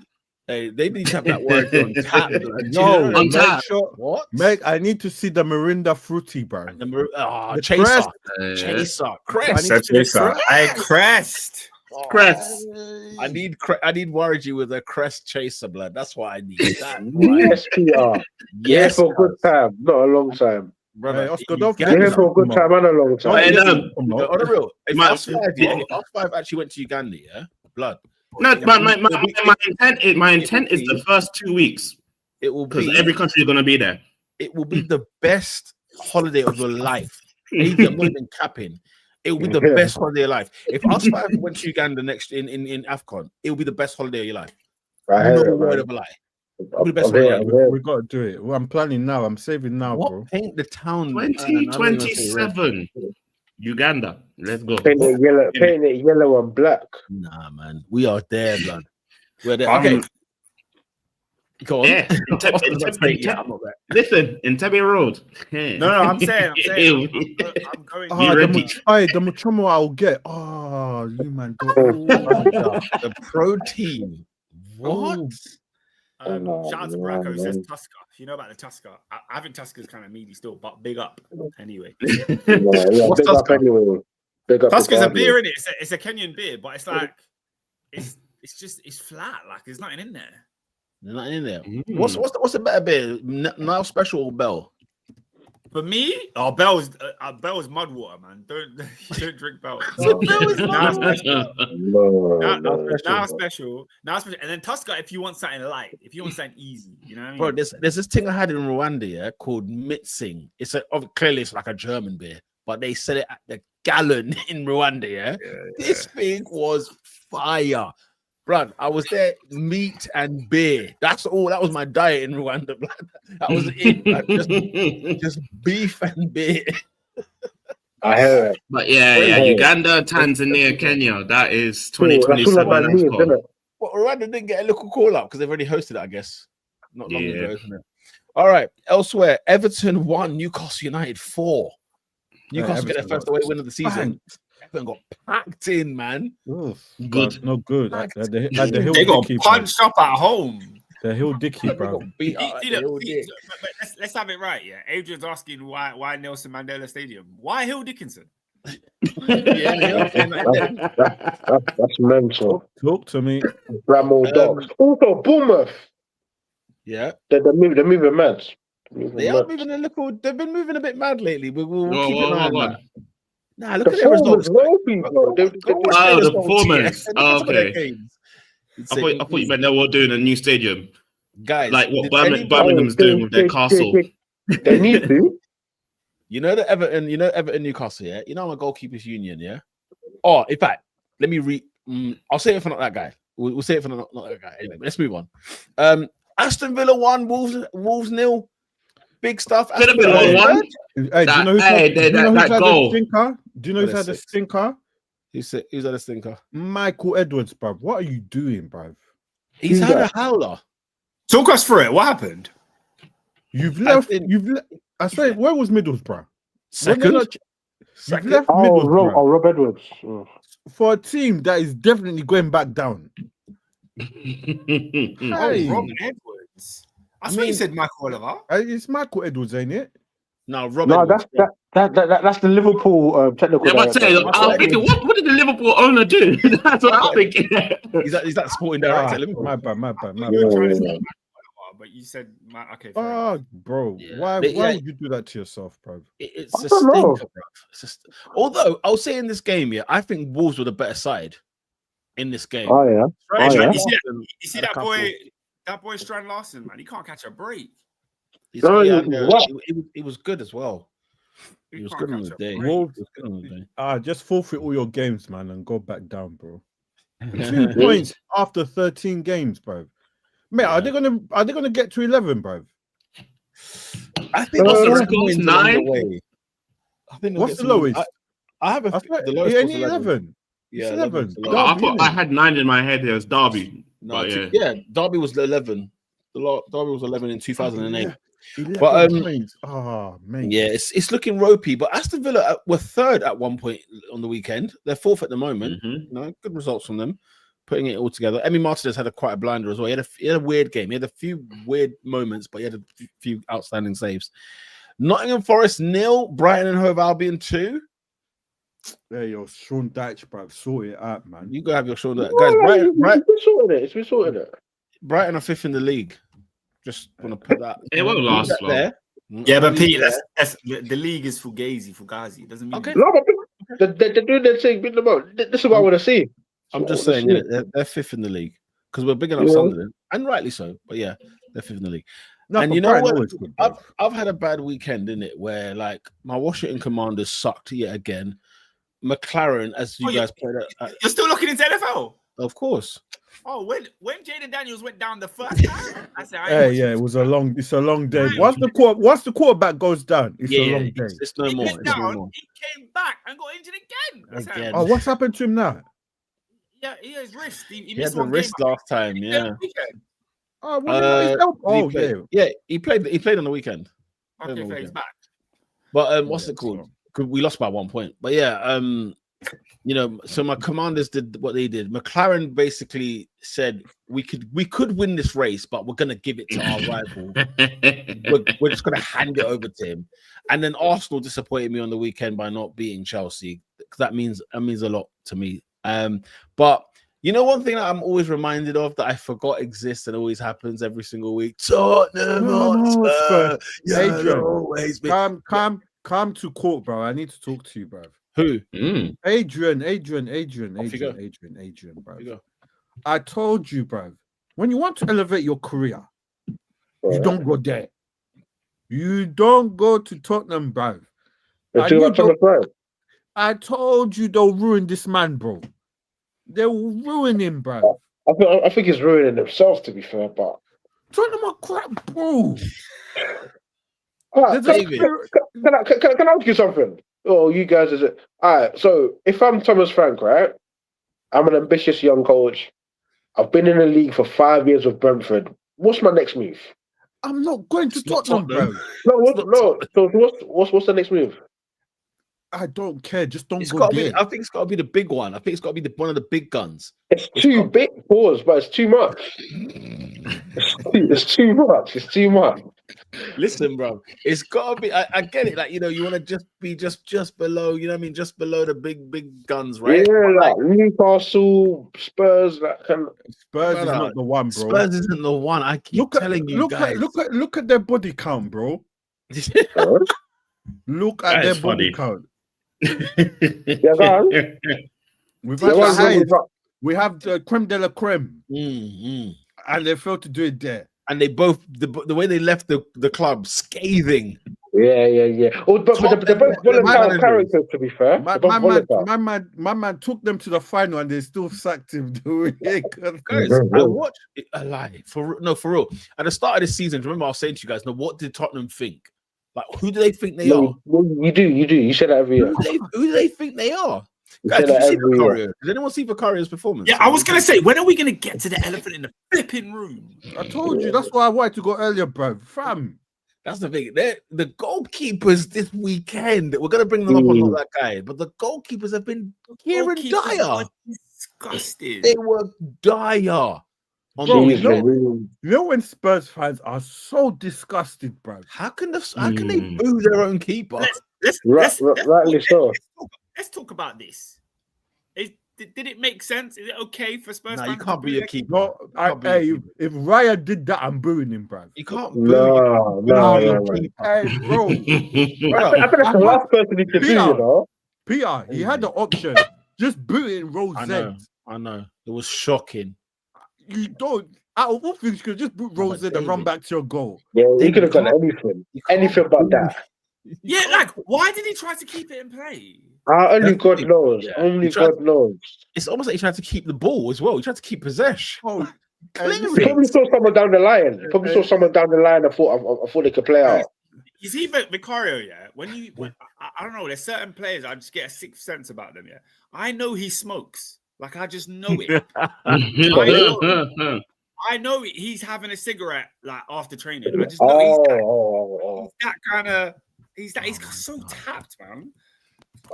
I'm telling you, if I'm in the stadium, I'm booing you, bro. I don't give. If I see him make such a mistake. I don't think I've ever seen this before. But like a goal goes in, and the team that's conceded the goal, the fans are booing. Like, because Peter at that point is match fixing. Like, how inept could you possibly be? How thick and how stupid could you be? Speaking of match fixing, wait, we'll get there. Wait there. The thing is, guys, this Vicario situation happened in the 6th minute. Some people are not even in the seats, and imagine the guy who's just finished having his pint and he's walked in and he's no, but guys, your Spurs, yeah, your Spurs. Come back from international break, cool, slap by Arsenal, cool. Then you go away to France, yeah, hold another 4 goals. They've had a shocker. They held 4. They held 3 against Arsenal. Was it 3 or 4? No, it's 4 against Arsenal. 4 in midweek. You're thinking home game. 5. They held 5. PSG said, "Hello, we're a European champion." So, fresh after conceding 9 goals in 2 games. Yeah, you're thinking Fulham at home. Let's keep it tight, lads. Yeah. Guys, they got battered, bro. What? Your keeper's doing that. Your keeper's doing that. Are you mad? Frank called out the fans. Frank called out the fans, didn't he? He said, if they're booing, they're not real Tottenham fans. Listen. Okay, here's my thing. All of us here, we all have our jobs and we all work very, very hard. Yeah. Now, I want you guys to imagine you had a perfect week. Yeah. Monday, you did everything you needed to do. You hit your targets. You hit your KPIs.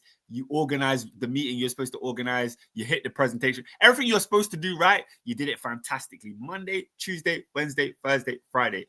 What do you get on a Friday? You might get a well done. You might get one of your clients saying, "Oh, thanks for that." One of your colleagues giving you a pat on the back. That's all you get. You might get a beer, maybe, if you're lucky. No, but that's essentially what you just did your job. You did well. You got players like Hincapié who have barely kicked a ball for Arsenal, and he's got 60,000 fans chanting his name.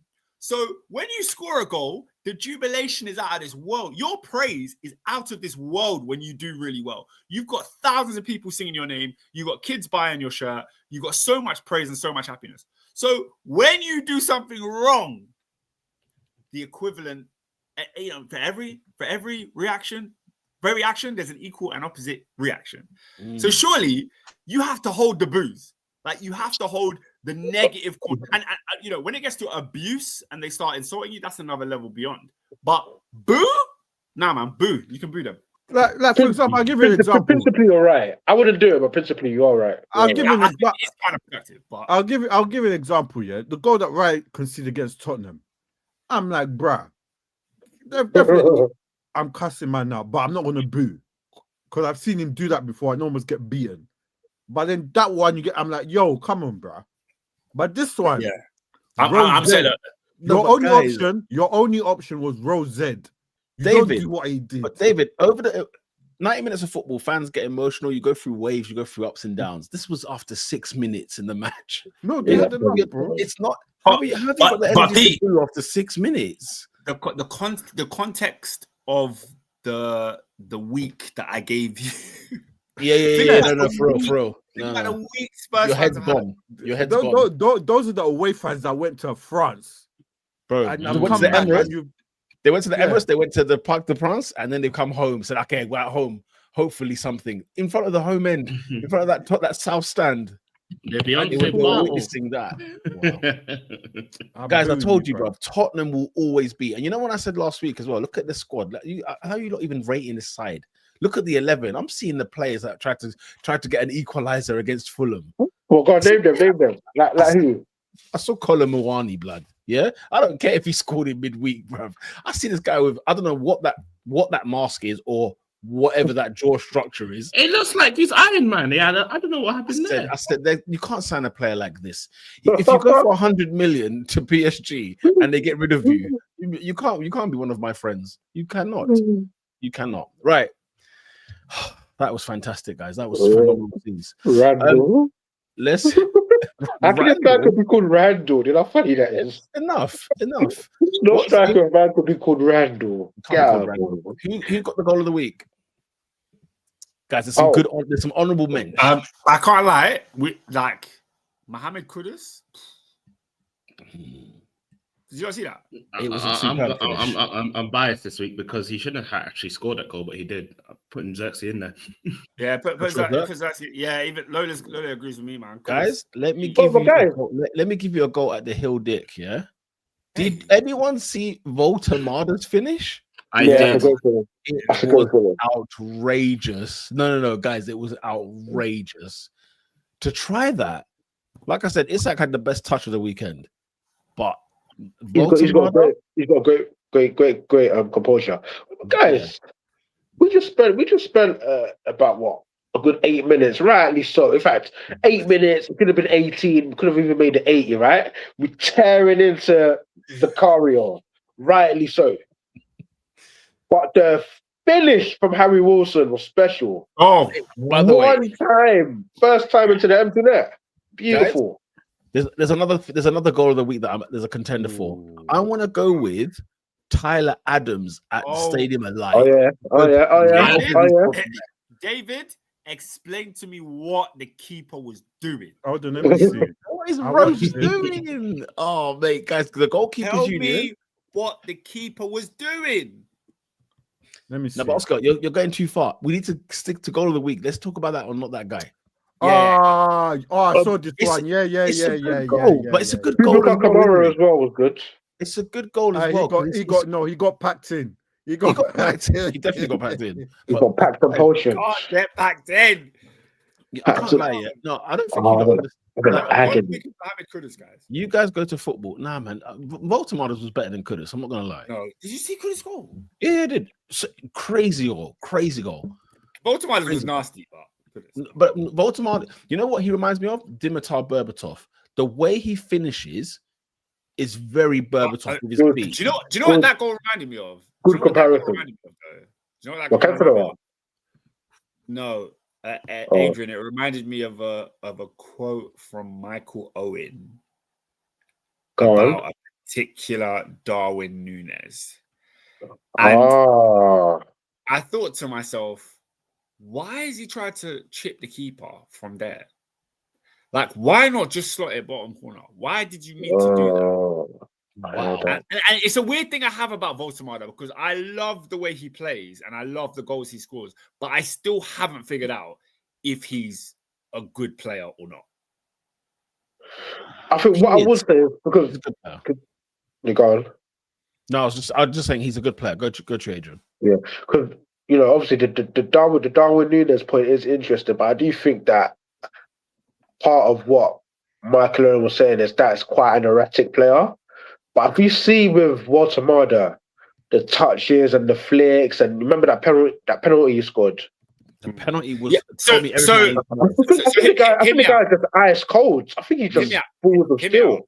I said, is he a good player? Which is probably the wrong phrase because I do think he is a good player. I think he's shown that he's a good player. But I think the question I'm more asking is he a great goal scorer or is he a scorer of great goals?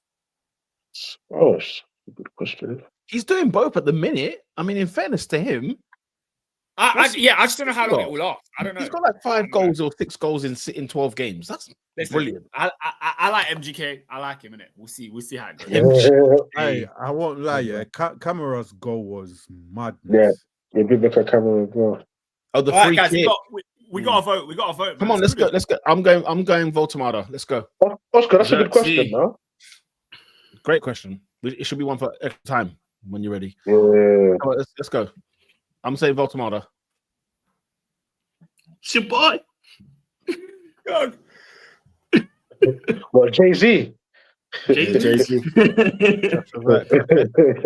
Oscar? I'm thinking of AD? Harry Wilson. David, decider. You heard of this? Oh, I have to pick up. No, I was going to say camera, bro. His goal was Oh, mad. God. So we got 5. So the first one in the chat is from now is the goal of the week. So put it in the chat real quick. Tyler Adams. Oh my God. Adams. It's a good goal. Fair Tyler enough. Adams was first. He gets the goal of the week. Tyler Adams goal of the week. Player of the week. Reece James. Yeah. That was as complete a midfield performance as you can find. Honorable mention for Phil Foden. He Yeah. didn't put it on the plate for anyone this time, but he scored. That was a brilliant goal as well, actually. He Very scored good in goal. it. Honorable He didn't mention put as on the well. plate. Going to what's Tao's first name for Newcastle centre half? Is it Phil? Oh, Malik Tao. Malik Tao.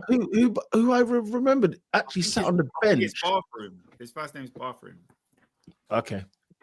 He sat on the bench with his bathroom out at AC Milan for a whole season. Didn't play any football. What are AC Milan doing? Scored 2 goals away at Hildick, and okay, fine, didn't get a clean sheet, but it is what it is.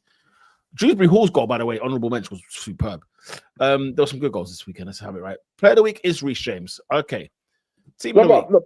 Yes. I was going to say Malik Tao, a great shout. He's a proper thoroughbred, man. He's big. He can tackle. He showed that he can score. Keep your eye on him. Do you remember I told you the other week that I saw Jamal Lascelles live? Massive bloke. And I was there thinking, man, this Tao guy's keeping him out of the side. Obviously, there was others that were keeping him out before that. Because I think, Fabian Schär, Botman, they were all there doing that. But yeah, fair play. Team of the week? Newcastle away at Everton? Oh, of course, mate. Newcastle, man. Okay. Yeah. I'm not having that. Everton have got a good home record, and Newcastle packed them in. Part of me saying Sunderland. Part of me saying that. They played 10 men. I tell you what. It goes against my rule, man. I don't know, but sometimes there has to be an exception, right? You can't go 2-0 down and you're getting. Huh? You can't go 2-0 down and you're getting team of the week. I don't know, man. How are you going 2-0 down and get team of the week? I hear what you're saying, but they came back. You shouldn't have been 2-0 down in the first place. No, but football, but life's all about situations and how you deal with it, isn't it? You know what I mean, that's why we rate he wins the league over 38 games, because you have to deal with the ebb and the flow, and that's a massive ebb. That's got nothing to do with it. That's got nothing to do with it. They made it flow, bro. 3-2. Newcastle won 4-1 away at Everton. Give it Brighton. Give it Brighton. What, for beating Sean Dyche's Forest? 2-0 away from home. 5th in the league. 4-1 away from home. Yeah, but Everton are meaty, man. Everton got players punching each other up. Forget Everton. I'm happy to give it to Newcastle for very Yeah, fair enough. Newcastle. Give it Newcastle. Right. AD and David, what are you saying? AD and David, what are you saying? Quick. Newcastle, man. Yeah, man. All Newcastle. Right. Fair enough. Complete performance. Not that guy. There's a list. There's a list. I'm going to go with Rofes in goal for Sunderland. I'm going to go with Jordan Pickford, because for as much as we praise Tao, where was he going for those headers, right? Number one. Who's the third goalkeeper? Obviously, Dean Henderson. Dean Henderson. You've had a stinker as well. You're an absolute shocker. Who's the other goalie? There's another goalie that I saw. Vicario. Of course, Vicario, the main one. Yes. Guys, the goalkeepers union as a collective, they've let me down. They've brought me to shame. I'm a man who defends the goalkeepers by hook or by crook. I can't defend any of them. I can't defend any of them this weekend. So they're in it. They're getting lumped in. And guys, there's a good one here. There's a good one here. Oh, yes. Yes. Off you go. Yes. David, Yes. Yes. Yeah.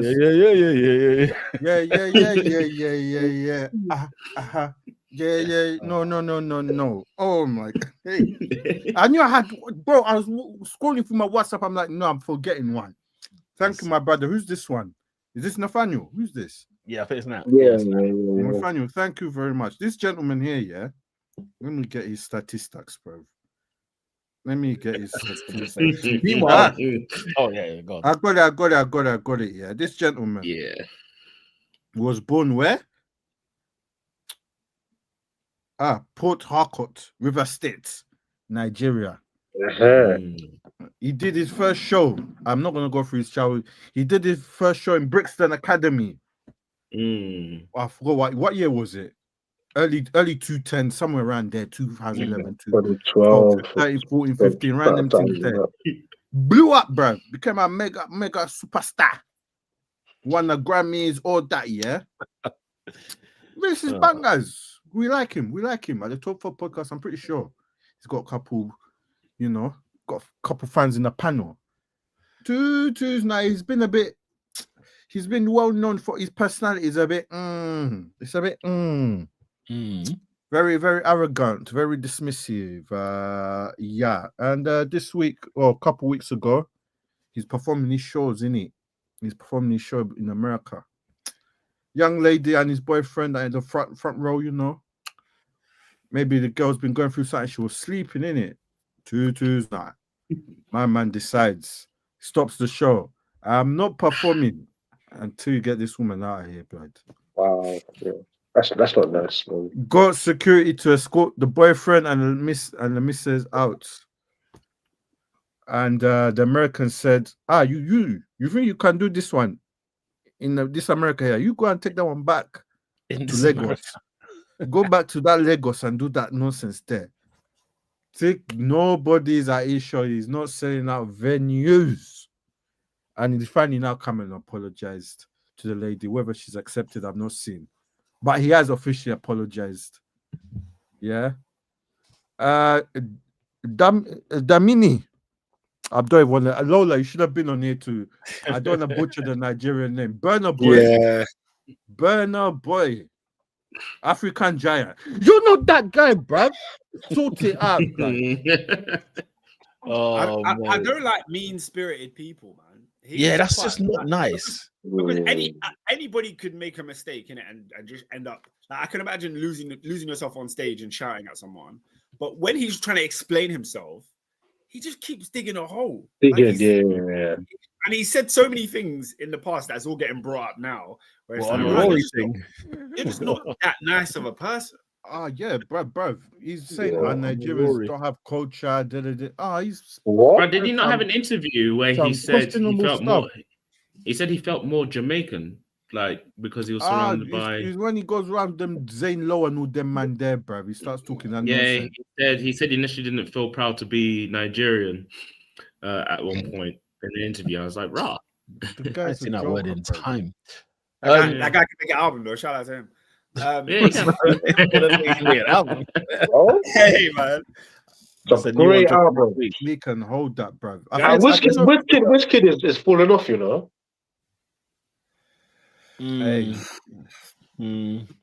But it's time. It's time. Paqueta.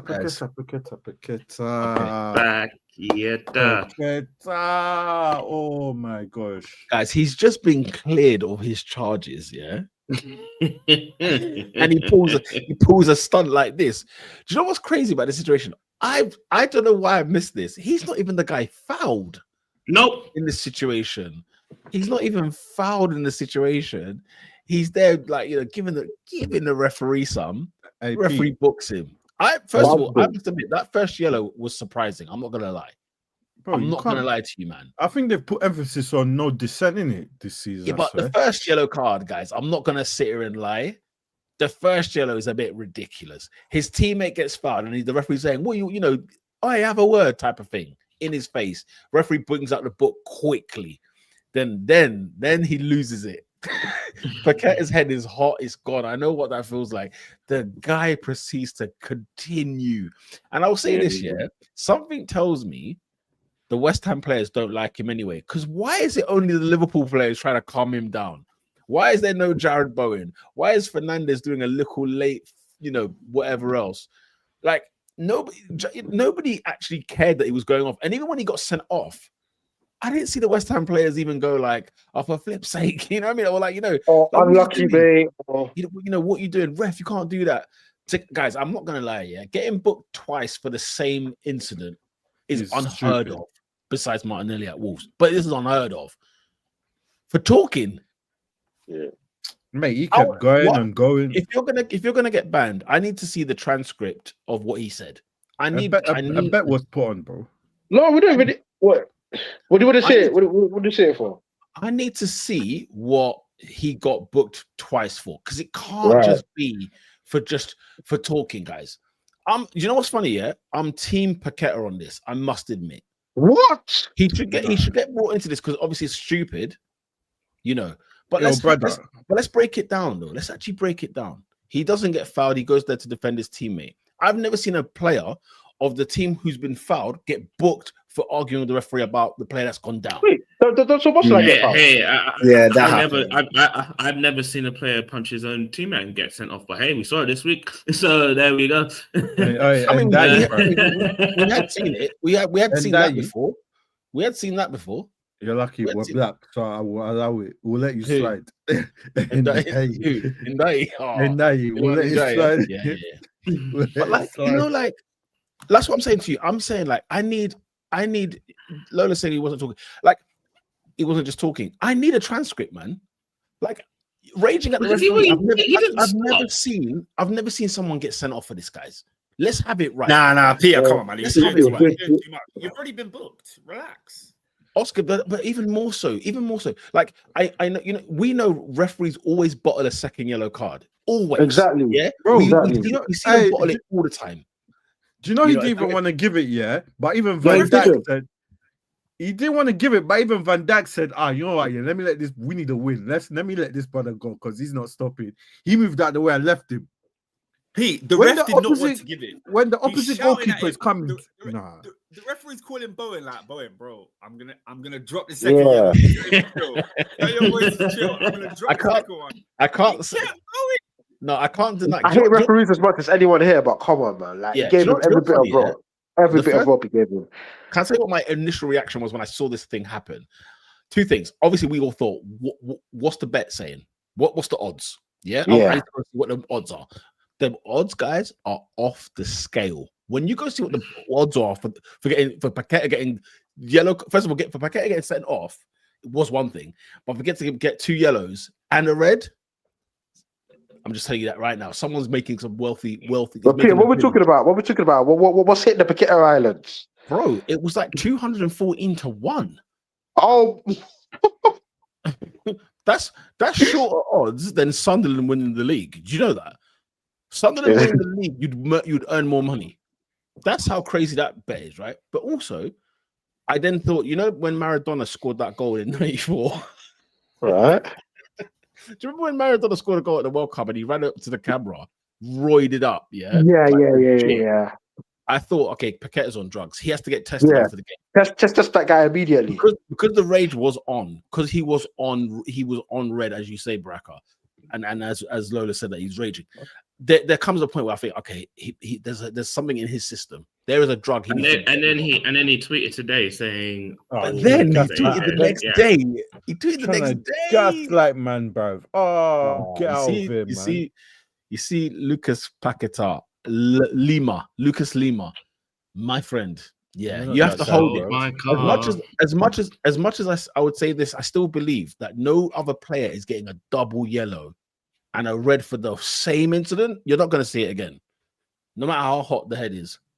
But yeah, he did give him time. The referee did say, "Look, mate, get moving." But the first yellow was a scandal, guys. I'm sorry. You go watch it back. The first yellow is ridiculous. Go book the guy that actually fouled Szoboszlai, by the way. Because that guy got away with it, and that challenge on Szoboszlai was shocking, Adrian. It was absolutely shocking. Anyway, we leave it there? I think so. Who else happened? We'll leave it there. I Right. think that was everyone. So, the games that are coming up over the next... Because there's midweek action, people.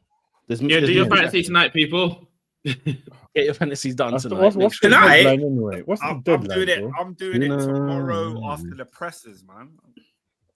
After the press conference, Oscar, the first game's at 7:30. What press conference? Yeah, about to say it. Press conference have happened today. No, the press conferences, because there's games on Wednesday as well. So there's press conferences tomorrow midday. Okay, you also throw people off the stand. You run that risk. You know what a 7:30 kickoff is? Do you know how off key that is? Yeah, that's so crazy. Yeah, bro, like I need to know if Palmer's gonna start. Like I need to know these things. All right, cool. Tomorrow we've got Bournemouth at home to Everton. We've got Fulham at home to Man City and Newcastle 8:15. Newcastle at home to Tottenham Hotspur, because we already know what the score's going to be there. We know Newcastle are going to win, and we know that 2-2. Nah. I thought that's got 2-2 written all over it. You know, Spurs ain't winning that game. Ain't getting a point. Sorry. On Wednesday, that's good primetime television. On Wednesday, you've got Arsenal at home to Brentford. You've got Brighton at home to Villa, Burnley at home to Palace, Wolves at home to Forest, Leeds. This is going to be very interesting, sticky. Leeds at home to Chelsea in terms of just rivalry, Moss, Ellen Road. Oscar, you going to go to Ellen Road? Am I? No. On a Wednesday. And then at the same time is Liverpool at home to Sunderland. And then on Thursday night, just for our viewing, guys, because they had to keep this one special on a separate day. Thursday, 8 o'clock, it's Manchester United at home to West Ham. That's in the midweek. On the weekend, very quickly, 12:30 kickoff. Aston Villa at home to Arsenal. Big game. Bournemouth at home to Burnley. Bournemouth at home to Chelsea, 3 o'clock kickoff. Everton at home to Forest. City at home to Sunderland. Newcastle at home to Burnley. Spurs at home to Brentford. Leeds at home to Liverpool, 5:30 kickoff. It's stacked on Saturday. Sunday is Brighton at home to West Ham. Fulham at home to Palace. And Monday Night Football. When we return back here next week, we're going to watch Robinho stare at his screen because it's Wolves at home to Manchester United. And I'll tell you something right now. If Wolves get their first win of the season against Man United, Amorim is done. But you know what? Yeah, Amorim's done. I think Man United get 3 wins on the bounce. Oscar, Nuno Espirito Santo is going to put 12 men behind the ball in midweek. 12 men. It's going to be a 1-1 or like a. But that's not how you beat Man United. Actually, it is. Yeah, you lot of crap. It is, man. United will not be able to break that wall down. And they will have 8% possession, West Ham, and they will have 1 shot on goal, 1 shot on target, and it might be 1-0. But I think it will be like a draw. They're gonna stink it out, guys. Anyway, we'll be looking forward to that next Monday when we watch grey hairs enter the head of Robinho. That sums up this week's Top 4 podcast. Make sure you share, like, and subscribe. You lot have been sensational as always, and one of the earliest we've ever finished. This is brilliant, guys. Phenomenal scenes, Jack. We'll be back next week. Make sure you get your fantasies sorted out, and we'll be back then. See you then on Monday night. Peace. Later.